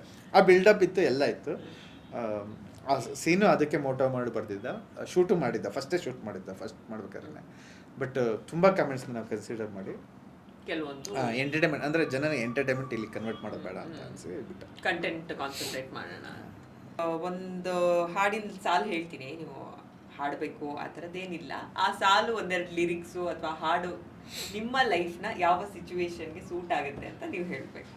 ಫಸ್ಟ್ ಅಪ್ಪು ಸರ್ ಸಾಂಗಿಂದನೇ ಶುರು ಮಾಡೋಣ. ಜಾಕಿ ಜಾಕಿ ಜಾಕಿ ಜಾಕಿ ಜಾಕಿ ಜಾಕಿ ಆ ಸಾಂಗ್ ಅಂದರೆ ಇದು ನನ್ನ ಲೈಫಿಗೆ ಹೇಗೆ ಸೂಟ್ ನಿಮ್ಮ ಲೈಫಲ್ಲಿ ಯಾವ ಸಿಚುವೇಶನ್ ಅಲ್ಲಿ ಈ ಥರದೊಂದು ಸ್ಪೀಡ್ ಸಾಂಗು, ಹೈಪ್ ಇರೋ ಸಾಂಗು ನಿಮಗೆ ನೀವೇ ಡೆಡಿಕೇಟ್ ಮಾಡ್ಕೊಂಡ್ರೆ ಯಾವ ಸಿಚುವೇಶನ್ ಹಿಂಗೆ ಮಾಡ್ಕೊಂಡು? ಫಿಲಮ್ ಗೆದ್ದಾಗ ಶೋ ಮುಗಿಸಿ ಬಂದಾಗ ಜಾಕಿ ಜಾಕಿ ಜಾಕಿ ಜಾಕಿ ಅಂತ ಬರೋದು. ಜಾಕಿ ಸಾಂಗ್ದು ನನಗೂ ಒಂದು ಕನೆಕ್ಷನ್ ಇದೆ. ಜಾಕಿ ಸಾಂಗು ನನ್ನ ಬರ್ತಡೇ ದಿನ ರಿಲೀಸ್ ಆಗಿದೆ, October 14th. ಸೊ ಯಾವ ವರ್ಷ ಅಂತ ಸ್ವಲ್ಪ ಮರ್ತಿದ್ದೀನಿ. October 13th ಪೂರ್ತಿ ನೈಟ್ ಯೂಶಲಿ ನಾವು ನಾನು ಎವ್ರಿ ಬರ್ತಡೇ ನೈಟ್ ಕ್ರಿಕೆಟ್ ಆಡ್ತೀವಿ ನಾವು.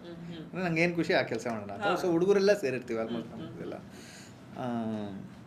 ಜಾಕಿ ರಿಲೀಸ್ ಆಗುತ್ತೆ HMT ಥಿಯೇಟರ್ ಜಾಲಹಳ್ಳಿ. ನನ್ನ ಮಲ್ಲಿಗೆ ಇಲ್ಲ. ಜಾಕಿ ರಿಲೀಸು ಬೆಳಿಗ್ಗೆ 5-6 ಗಂಟೆವರೆಗೂ ಆಗಿದೆ. ನನಗೆ ಗೊತ್ತಾಯ್ತು ಈಗ ಮಲಗಿದ್ರೆ ಫಿಲಮ್ ಮಿಸ್ ಮಾಡ್ಕೊಳ್ತೀನಿ ಅಂತ. ಸೊ ನಾವು 100 ಟಿಕೆಟ್ ನಾನು ಬುಕ್ ಮಾಡಿ ಎಲ್ಲ ಹುಡುಗರೆಲ್ಲ HMT ಹೋಗಿದ್ದೆ. ಅಂದರೆ ಸಾಂಗ್ಸ್ ತುಂಬ ಕ್ರೇಜ್ ಆಗಿತ್ತು. ಈ ಸಾಂಗ್ ನೋಡಿರಲಿಲ್ಲ, ಜಾಕಿ ನೋಡಿರಲಿಲ್ಲ. ಇದ್ರದೇ 2 ವರ್ಷನ್ ಬಿಟ್ಟಿದ್ರು.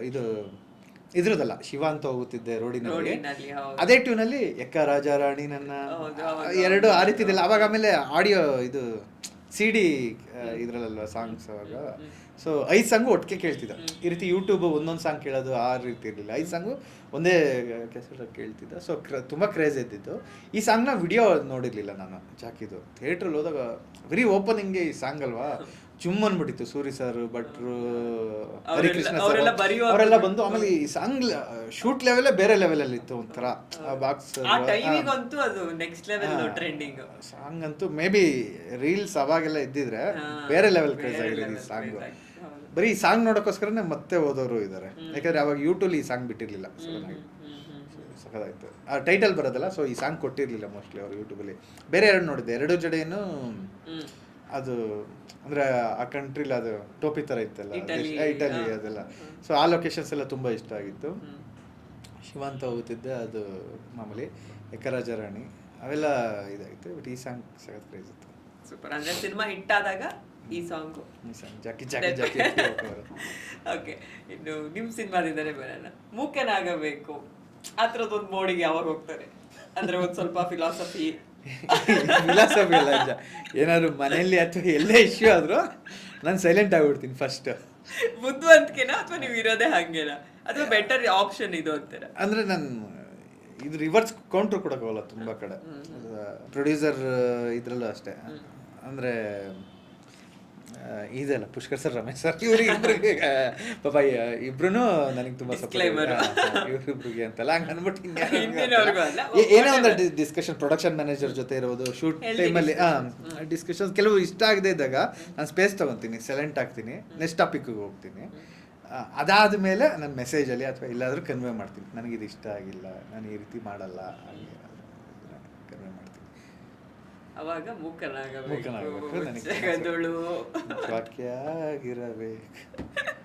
ಓಕೆ.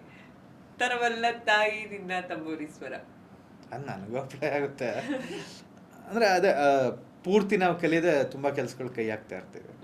ಹುಡುಗರು ಆಗ್ತಿರ್ತಾರೆ ಆ ರೀತಿ ಎಲ್ಲ ಅಂದಾಗ ಈ ಸಾಂಗ್ ಅದ್ರದ್ದು ರಿಸಲ್ಟ್ ಗೊತ್ತಾದ್ಮೇಲೆ ಈ ಸಾಂಗ್ ಅಪ್ಲೈ ಆಗುತ್ತೆ. ರಿಸಲ್ಟ್ ಗೊತ್ತಾದ್ಮೇಲೆ ಆಗೋದು ಮಾಡ್ತಿರೋ ಟೈಮಲ್ಲೇ ನಮಗೆ ಗೊತ್ತಿರುತ್ತೆ ಇದು ವರ್ಕ್ ಆಗಲ್ಲ ಆದರೂ ಇದು ಮಾಡ್ತಾ ಇದ್ದಾನೆ ಅಂತ. ಸೊ ಆ ಟೈಮಲ್ಲಿ ಹೇಳ್ಬೋದು, ನಮಗೂ ಅಪ್ಲೈ ಆಗುತ್ತೆ, ನನಗೂ ಗೊತ್ತಾಗುತ್ತೆ ಇದು ಯಾಕೋ ಮಿಸ್ ಹೊಡ್ತಿದೆ, ಆದರೂ ಇದೊಂದು ಮುಗಿಸ್ಬಿಡೋಣ ಅಂತ ಹೋಗ್ತೀವಲ್ಲ ಅವಾಗ ನನಗೂ ಅನ್ಸುತ್ತೆ. ಓಕೆ, ಭೀಮಾದು bad boys song on the rocks bad boy ಆ ವೈಬು ಆ ಬೈಕು ಅದು ನನ್ನ ಲೈಫಲ್ಲಿ ಹೇಗೆ ಅಪ್ಲೈ ಆಗುತ್ತೆ ಅಂತನಾ? ಎಲ್ಲಿ ಅಪ್ಲೈ ಮಾಡ್ಕೋತೀರಾ ಅದನ್ನ? ಸುಮ್ಮನೆ ಕೆಲವೊಂದ್ಸಲ ಬಿಟ್ಟು ಬಿಲ್ಡಪ್ ತಗೊಂತ ಇರ್ತೀವಲ್ಲ ಬ್ಯಾಡ್ ಬಾಯ್ಸ್ ಅಂತ ಅದು ಎಲ್ರಿಗೂ ಇರುತ್ತಲ್ವಾ, ಅದು ಎಸ್ಪೆಷಲಿ ಬಾಯ್ಸ್ಗೆ. ಹುಡುಗಿರಿಗೆ ಇರಲ್ಲ ಅಂತ ನೀವೊಂದು ಪ್ರಶ್ನೆ, ನನಗೊಂದು ರಿವರ್ಸ್ ಕ್ವಶನ್. ಎಲ್ಲರಿಗೂ ಇರುತ್ತೆ, ಏನು ಈಗೇನು ಆ ಡಿಫ್ರೆನ್ಸಿಯೇಷನ್ ಇಲ್ಲ. ಸೊ ಎಲ್ಲ ಸೇಮ್. ಪರ್ಟಿಕ್ಯುಲರ್ ಏನೋ ಸಿಚುವೇಶನ್ ಹೇಳೋದಾದ್ರೆ ಎಲ್ಲಿ ತಗೋತಾರೆ ಬಿಟ್ಟಿ ಬಿಲ್ಡಪ್ ಸುನಿ ಸರ್ ಅಂತ ನಾನು ಯೋಚನೆ ಮಾಡ್ತೇನೆ. ಸುಮ್ಮನೆ ಈಗ ಫಾರ್ ಎಕ್ಸಾಂಪಲ್ ಮ್ಯಾಚ್ RCB ನಾವು ಸೋತಿದ್ರು ಮತ್ತೆ ಅವ್ರಿಗೆ ಕೌಂಟ್ರ್ ಕೊಡಕ್ಕೆ ಹೋಗ್ತೀವಲ್ಲ ಅವಾಗ ಅನಿಸುತ್ತೆ. ಓಕೆ, ಆಣೆ ಮಾಡಿ ಹೇಳುತ್ತೀನಿ. ನಾನು ನೀನು ಸೌಂದರ್ಯ ಹೇಳೋದು ಆಬ್ವಿಯಸ್ ಆನ್ಸರ್ ಇದು. ಆಣೆ ಮಾಡಿ ಹೇಳುತ್ತೇನೆ ನಾನು ನಿನ್ನ ಸೌಂದರ್ಯ ಹೇಳೋದು. ಯಾವ ಟೈಮಲ್ಲಿ ಹೇಳೋದು? ನಾನು ತುಂಬಾ ಬಿಸಿ ಇರ್ತೀನಲ್ಲ, ಟೈಮ್ ಕೊಡಕ್ಕಾಗಲ್ಲ, ಹೆಲ್ಪ್ ಮಾಡಿದೆ ಇದಕ್ಕೆ.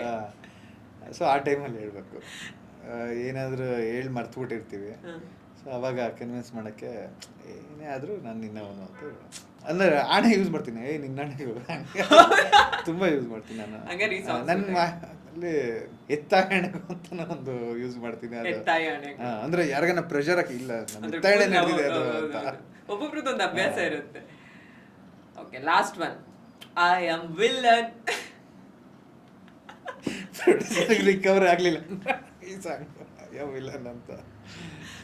ಪ್ರೊಡ್ಯೂಸರ್ ಹಣ ರಿಕವರ್ ಆಗ್ಲಿಲ್ಲ ಅಂದ್ರೆ ಅಲ್ಲಿ ನೀವು ವಿಲನ್ ಆಗಿರ್ತೀರ ಅಂತ.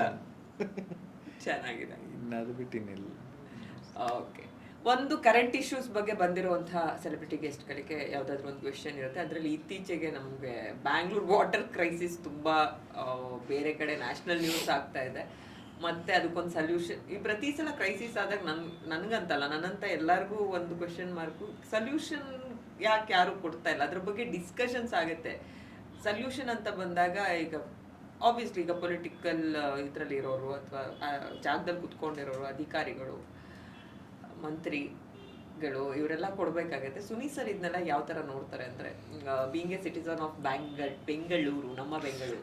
ನಾನು ತರ ತೆಗೀನಿ ಅಂದರೆ ಮಾತಾಡ್ತೀನಿ, ಬಟ್ ನಾನು ಫಾಲೋ ಅಪ್ ಮಾಡಲ್ಲ. ಸೊ ಆ ಕಾರಣಕ್ಕೆ ತುಂಬ ಹೇಳೋಷ್ಟು ದೊಡ್ಡವನಲ್ಲ. ಬಟ್ ಎಲ್ಲರಿಗೂ ಗೊತ್ತು ಇದು, ನಾವು ಫಸ್ಟ್ ನಮ್ಮ ರಿಸೋರ್ಸ್ನೇ ನಾವು ಕರೆಕ್ಟಾಗಿ ಯೂಸ್ ಮಾಡ್ಕೋಬೇಕು. ಅದನ್ನೇ ನಾವು ಎಡಿಟ್ ಮಾಡಿ. ಇವತ್ತೆಲ್ಲ ಅಪಾರ್ಟ್ಮೆಂಟ್ ಎಲ್ಲ ನಿವಾಸಿಗಳು ಶವರಲ್ಲಿ ಸ್ನಾನ ಮಾಡ್ತಾರೆ. ಸೊ ಅದರಲ್ಲಿ ಅರ್ಧ ಹೋಗುತ್ತೆ ಆ ರೀತಿ. ಅಂದರೆ ಆಮೇಲೆ ವಾಟರ್ ಹಾರ್ವೆಸ್ಟಿಂಗ್, ಈಗ BBMP ಅವರೆಲ್ಲ ಅಂದರೆ ಇಷ್ಟ ಇಟ್ಟೇ ಇರಬೇಕು, ಟ್ಯಾಕ್ಸ್ಗೋಸ್ಕರ ಹಿಂಗೆಲ್ಲ ಕಟ್ಟಬೇಕು ಅನ್ನೋ ಅಪ್ರೂವಲ್ ತಗೋಬೇಕು. ಅವರು ಸೇಮ್ ಅಂದರೆ ರೈನ್ ವಾಟರ್ ಹಾರ್ವೆಸ್ಟಿಂಗು ಇವೆಲ್ಲ ಮಿನಿಮಮ್ ಮಾಡಿಸ್ಲೇಬೇಕು. ಅಂದರೆ ನೆಕ್ಸ್ಟ್ ಪ್ಲ್ಯಾನ್ ಕೊಡ್ಬೇಕಾದ್ರೆ ಇದು ಇರಲೇಬೇಕು ನಿನ್ನ ರಿಸೋರ್ಸ್ಗೆ ಅಂತ. ಈಗ ಸ್ನಾನ ಮಾಡಿದ ನೀರುಗಳು ಇವೆಲ್ಲ ಡೈರೆಕ್ಟ್ ಮೋರಿ ನೀರಿಗೆ ಹೋಗೋ ಬದಲು ಅಟ್ಲೀಸ್ಟ್ ಗಿಡಗಳಿಗೆ ವಾಟರಿಂಗ್ ಪ್ಲಾಂಟ್ಸು, ಮತ್ತು ಅದನ್ನೇ ಶುದ್ಧ ಮಾಡಿ ಕಾರ್ ತೊಳೆಯೋದು, ಈ ರೀತಿಗೆಲ್ಲ ಕನ್ವರ್ಟ್ ಮಾಡಿ ಅದನ್ನೇ, ಇವೆಲ್ಲ ಎಲ್ಲರಿಗೂ ಗೊತ್ತಿರೋದೆ, ಗೂಗಲ್ ಮಾಡಿದ್ರೆ ಸಿಗುತ್ತೆ, ಎಲ್ಲ ಗೊತ್ತಿರೋದೆ. ಸೊ ಆಮೇಲೆ ಈಗ ನಾವು ಬೇರೆ ಸ್ಟೇಟಿಗೆ, ಪ್ರಕೃತಿ ಅದು ಏನು ನಮ್ಮದೇ ಸೇರಿದ್ದು ಅಂತಲ್ಲ, ಬಟ್ ಈಗ ಅವ್ರಿಗೆ ಸಮುದ್ರ ಹತ್ರ ಇದ್ದರೆ ಇಸ್ರೇಲ್ ಅಂತ ಒಂದು ದೇಶ, ಇಡೀ ದುಬೈ ಕಂಟ್ರೀಸ್ ಇರ್ಬೋದು, ಗಲ್ಫ್ ಕಂಟ್ರೀಸ್, ಇಡೀ ಅವ್ರ ವಾಟರ್ ಬಳಕೆನ ಸಮುದ್ರದಿಂದ ಸಾಲ್ಟಲೈಸೇಷನ್ ಇದು ಮಾಡ್ಕೊಂಡು ಯೂಸ್ ಮಾಡ್ಕೊತಾರೆ ಅಂದಾಗ ಅಫ್ಕೋರ್ಸ್ ಕುಡಿಯೋಕೆ ಇಲ್ಲ, ಅದಕ್ಕೆ ನೋಡಿ ಅವರು ಒಳ್ಳೆ ಇದು ಹುಡ್ಕೊಂಡಿದ್ದಾರೆ. ಹೌದು. ಸೊ ಆ ರೀತಿದ ಅಂದರೆ ಅವ್ರೂ ಯೂಸ್ ಮಾಡ್ಕೋದು ಸಾಲ್ಟಲೈಸೇಷನ್ ವಾಟರಿಂದ ಎಲ್ಲ. ಮತ್ತು ಇದೇ ಎತ್ತಿನೊಳೆ ಯೋಜನೆ ಇರ್ಬೋದು, ಅದು ಎಷ್ಟರ ಮಟ್ಟಿಗೆ ಅಂತ ನಮಗೆ ಗೊತ್ತಿಲ್ಲ, ನಾವೇನು ಡೀಪಾಗಿ ಡಿಸ್ಕಷನ್ ಇಲ್ಲ. ಅಷ್ಟೇ. ಅಂದರೆ ಇದು ಧರ್ಮಸ್ಥಳ ಹೋಗ್ತಾ ಇರ್ತೀನಲ್ಲ, ಅವಾಗ ಅನಿಸ್ತಾ ಇರುತ್ತೆ ನೇತ್ರಾವತಿ ಇದು ಸಮುದ್ರಕ್ಕೆ ಹೋಗ್ಬಿಡ್ತಿದೆಯಲ್ಲ ಇದು. ಅಂದರೆ ಅವ್ರು ಹೇಳಿದಾಗ ಕೆಲವೊಂದ್ಸಲ ಅನ್ಸುತ್ತೆ, ವೀರಪ್ಪ ಮೊಯ್ಲಿ ಅವರು, ಅಂದರೆ ನಾನು ಚಿಕ್ಕಬಳ್ಳಾಪುರ ಕ್ಷೇತ್ರ ಇಲ್ಲಿಗೆ ತರ್ತೀವಿ ಅಂತ ಅವ್ರು ಹೇಳಿದಾಗ, ಓಕೆ ಧರ್ಮಸ್ಥಳ ನೀರು ಇಲ್ಲಿ ಬರುತ್ತಾ ಅಂತ ನಾನು ಫಸ್ಟ್ ಟೈಮ್ ಖುಷಿಯಾಗಿದೆ ಯಾವುದೋ ಒಂದು ಇದ್ರಲ್ಲಿ ಕೇಳಿದಾಗ. ಆಮೇಲೆ ನನಗೆ ಅದು ಬೇರೆ, ಬಟ್ ಓಕೆ ಇಲ್ಲಿನ ರೈತರಿಗೆ ನದಿ ಇದಿಲ್ಲ. ನಮ್ದೀಗ ಫಸ್ಟ್ ವೃಷಭಾವತಿ ನದಿ ಇತ್ತು, ಅದು ಕೆಂಗೇರಿ ಮೊರೆ ಇತ್ತು, ಅರ್ಕಾವತಿ ಇತ್ತು. ನಾನು ಈಜಾಡಿದ್ದೀನಿ, ನಾನು ಸ್ಕೂಲ್ ಡೇಸಲ್ಲೆಲ್ಲ ಅರ್ಕಾವತಿ ನದಿಲಿ ಈಜಾಡಿದ್ದೀನಿ, ನಂದಿ ಬೆಟ್ಟದಿಂದ ಇದು. ಬಟ್ ಇವತ್ತು ನಮ್ಮ ತೋಟಕ್ಕೆ ಒಂದು ಚೂರು ಅಟ್ಯಾಚ್ಡೇ ಇರೋದು. ಇವತ್ತು ಹೋದಾಗ ಅದು ಮೋರಿ ನೀರು ಆಗ್ಬಿಟ್ಟಿದೆ, ಆಲ್ಮೋಸ್ಟ್ ಕೆಂಗೇರಿ ನೀರು. ನೆಕ್ಸ್ಟಿನ 5 ವರ್ಷ ಕೆಂಗೇರಿ ನೀರೇ ಆಗುತ್ತೆ ಅದು. ಅದು ಈಗಲೂ ಜೋರು ಮಳೆ ಬಿದ್ದಾಗ ಕಾಣುತ್ತೆ, ಒಂದು ನದಿ ಥರ ಕಾಣುತ್ತೆ, ತೊರೆ ಅಂತೀವಿ ನಾವು ಅದನ್ನು. ಬಟ್ ಇವತ್ತು ಮೋರಿ ನೀರೇ ಅದು. ಸೊ ಇಲ್ಲೆಲ್ಲ ಓಕೆ ಮತ್ತೆ ನದಿ ಥರ ಆಗಬೇಕು. ಈಗ ಬೇರೆ ಸಿಟೀಸ್ಗೆ ಔಟ್ ಆಫ್ ಕಂಟ್ರಿ ಎಲ್ಲ ಹೋದಾಗ, ಎಸ್ಪೆಷಲಿ ಯುರೋಪ್ ಹೋದಾಗ, ಸಿಟಿ ಮಧ್ಯನೂ ನೀಟ್ ನದಿನೇ ಅದು ಹರಿತಾ ಇರುತ್ತೆ. ನಾನು ಫಸ್ಟ್ ಟೈಮ್ ಇಟಲಿ ಹೋದಾಗ ಹೋಟ್ಲನ್ನು, ಅಂದರೆ ದೊಡ್ಡ ಹೋಟೆಲೆಲ್ಲ ಉಳ್ಕೊಂಡಿದ್ದು, ಅವ್ನು ನೀರು ಕೇಳಿದಾಗ ಇದು ಟ್ಯಾಪ್ ವಾಟರ್ ತಂದು ಕೊಟ್ಟ. ನನಗೆ ಅವಮಾನ ಮಾಡ್ತದನ್ನ ಏನು ಅಂದ್ರೆ ಅವ್ರು ನಾವು ಕುಡಿಯೋದೇ ಇಲ್ಲಿ ಟ್ಯಾಪ್ ವಾಟರ್, ಯಾಕಂದ್ರೆ ಅವ್ರದ್ದು ನೀರೇ ಅಷ್ಟು ಶುದ್ಧ. ಮೂವೀಸ್ ಎಲ್ಲ ನೋಡಿದಾಗ ಆಬ್ವಿಯಸ್ಲಿ ನಮಗೆ ಗೊತ್ತಾಗುತ್ತೆ, they drink tap water because ನಮಗಿಲ್ಲಿ ಟ್ಯಾಪ್ ವಾಟರ್ ಅಂದ್ರೆ ಅದು ಕುಡಿಯೋದಕ್ಕೆ ಅರ್ಹವಾದದಲ್ಲ ಅಂತ. ಸೊ ಏನಕ್ಕೆ ಈ ವಿಷಯ ಮಾತಾಡ್ತಿದ್ದೆ? ಓವರ್ ಆಲ್ ವಾಟರ್ ಇದ್ರ ಬಗ್ಗೆ. ವಾಟರ್. ಸೊ ಆ ರೀತಿ ನಾವು ಅಂದರೆ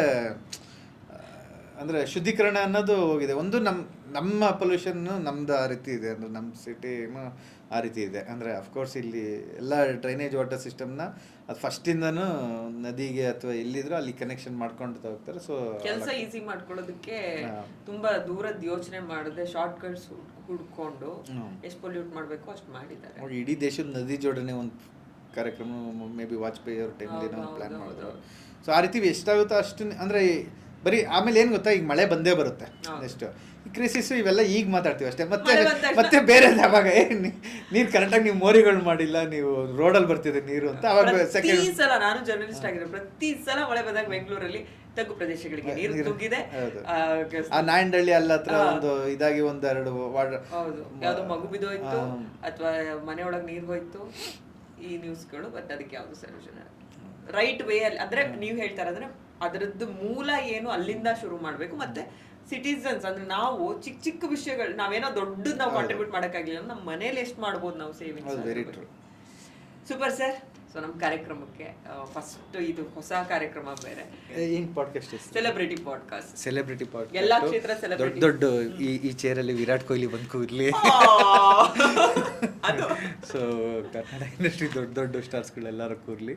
ಸೊ ತುಂಬ ಚೆನ್ನಾಗಲಿ, ಅದೇನು ಮಿಲಿಯನ್ ವ್ಯೂಸ್ ಆಗಲಿ, ಒಳ್ಳೆ ದುಡ್ಡು ಬರಲಿ. ನೀವು ಈ ರೀತಿ ಗಿಫ್ಟ್ಸ್ ಕೊಡ್ತೀರ ಅಂದರೆ ಬೇಕಾದ್ರೆ ನಮ್ದು ಇಡೀ ಟೀಮ್ನೇ ಅಂದರೆ ಎಲ್ಲರನ್ನೂ ಕರ್ಸೋಣ, ಎಲ್ಲ ವಿಭಾಗದವ್ರನ್ನೂ ಕೂರಿಸ್ಬೇಕು ಅನ್ನೋ ಒಂದು ಆಸೆ ಇದೆ ನನಗೆ. ಅಂದರೆ ಓಕೆ ಇಲ್ಲಿ ಸೆಲೆಬ್ರಿಟೀಸ್ ಮಾತ್ರ ಅಂತಲ್ಲ, ಇಲ್ಲಿ ಕೂತವರು ನೆಕ್ಸ್ಟ್ ಸೆಲೆಬ್ರಿಟಿ ಆಗ್ಬೋದು.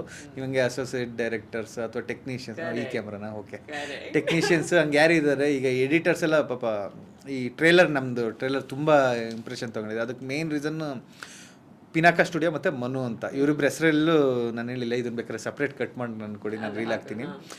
ಅಂದರೆ ಪಿನಾಕ ಸ್ಟುಡಿಯೋ ಅಫ್ಕೋರ್ಸ್ VFX ಎಫರ್ಟ್ಸ್ಗೆ ಅಬಿ ಅಂದ್ಬಿಟ್ಟು ರೀ ರೆಕಾರ್ಡಿಂಗು. ಸೊ ಇವರೆಲ್ಲಾರ್ದು ಎಫರ್ಟ್ ಆ ಟ್ರೈಲರ್ಗಿದೆ. ನಾನು ಜಸ್ಟ್ ಈ ಅಲೈನ್ಮೆಂಟಲ್ಲಿ ಹೋಗಲಿ ಅಂತ ಹೇಳ್ತೀನಿ. ಬಟ್ ಅವರು ಆ ಶಾರ್ಟ್ಸ್ನ ಅಷ್ಟು ಚೆನ್ನಾಗಿ ಕೂರಿಸಿ ಅದೊಂದು BGM ಮಾಡಿಸ್ಕೊಂಡು ಅದ್ರ ತಕ್ಕನಾಗಿ ಇದು ಮಾಡಿ ಈ ಎಫರ್ಟೆಲ್ಲ ಹಾಕಿರೋದು ಅವರು ಟೆಕ್ನಿಷಿಯನ್ಸು. ಸೊ ಈ ರೀತಿ ಇವ್ರನ್ನೆಲ್ಲ ಕರೆದು ಮಾತಾಡಿಸಿ ನೆಕ್ಸ್ಟ್ ಅವರು ಸೆಲೆಬ್ರಿಟೀಸ್ ಆಗ್ತಾರೆ. ಅಕಸ್ಮಾತ್ ಇದು ಹೆಂಗೆ ಅಂದರೆ 1 and 2 ಸೆಲೆಬ್ರಿಟೀಸ್ನು ಕೂರ್ಸಿ ಮಾತಾಡ್ತೀರಾ, ಇಲ್ಲಿ ಬಂದು ಮಾತಾಡೋಗೋರು ಸೆಲೆಬ್ರಿಟೀಸ್ ಆಗಲಿ. ಒಂದು ಚಿಕ್ಕ ಕಿರುಕಾಣಿಕೆ.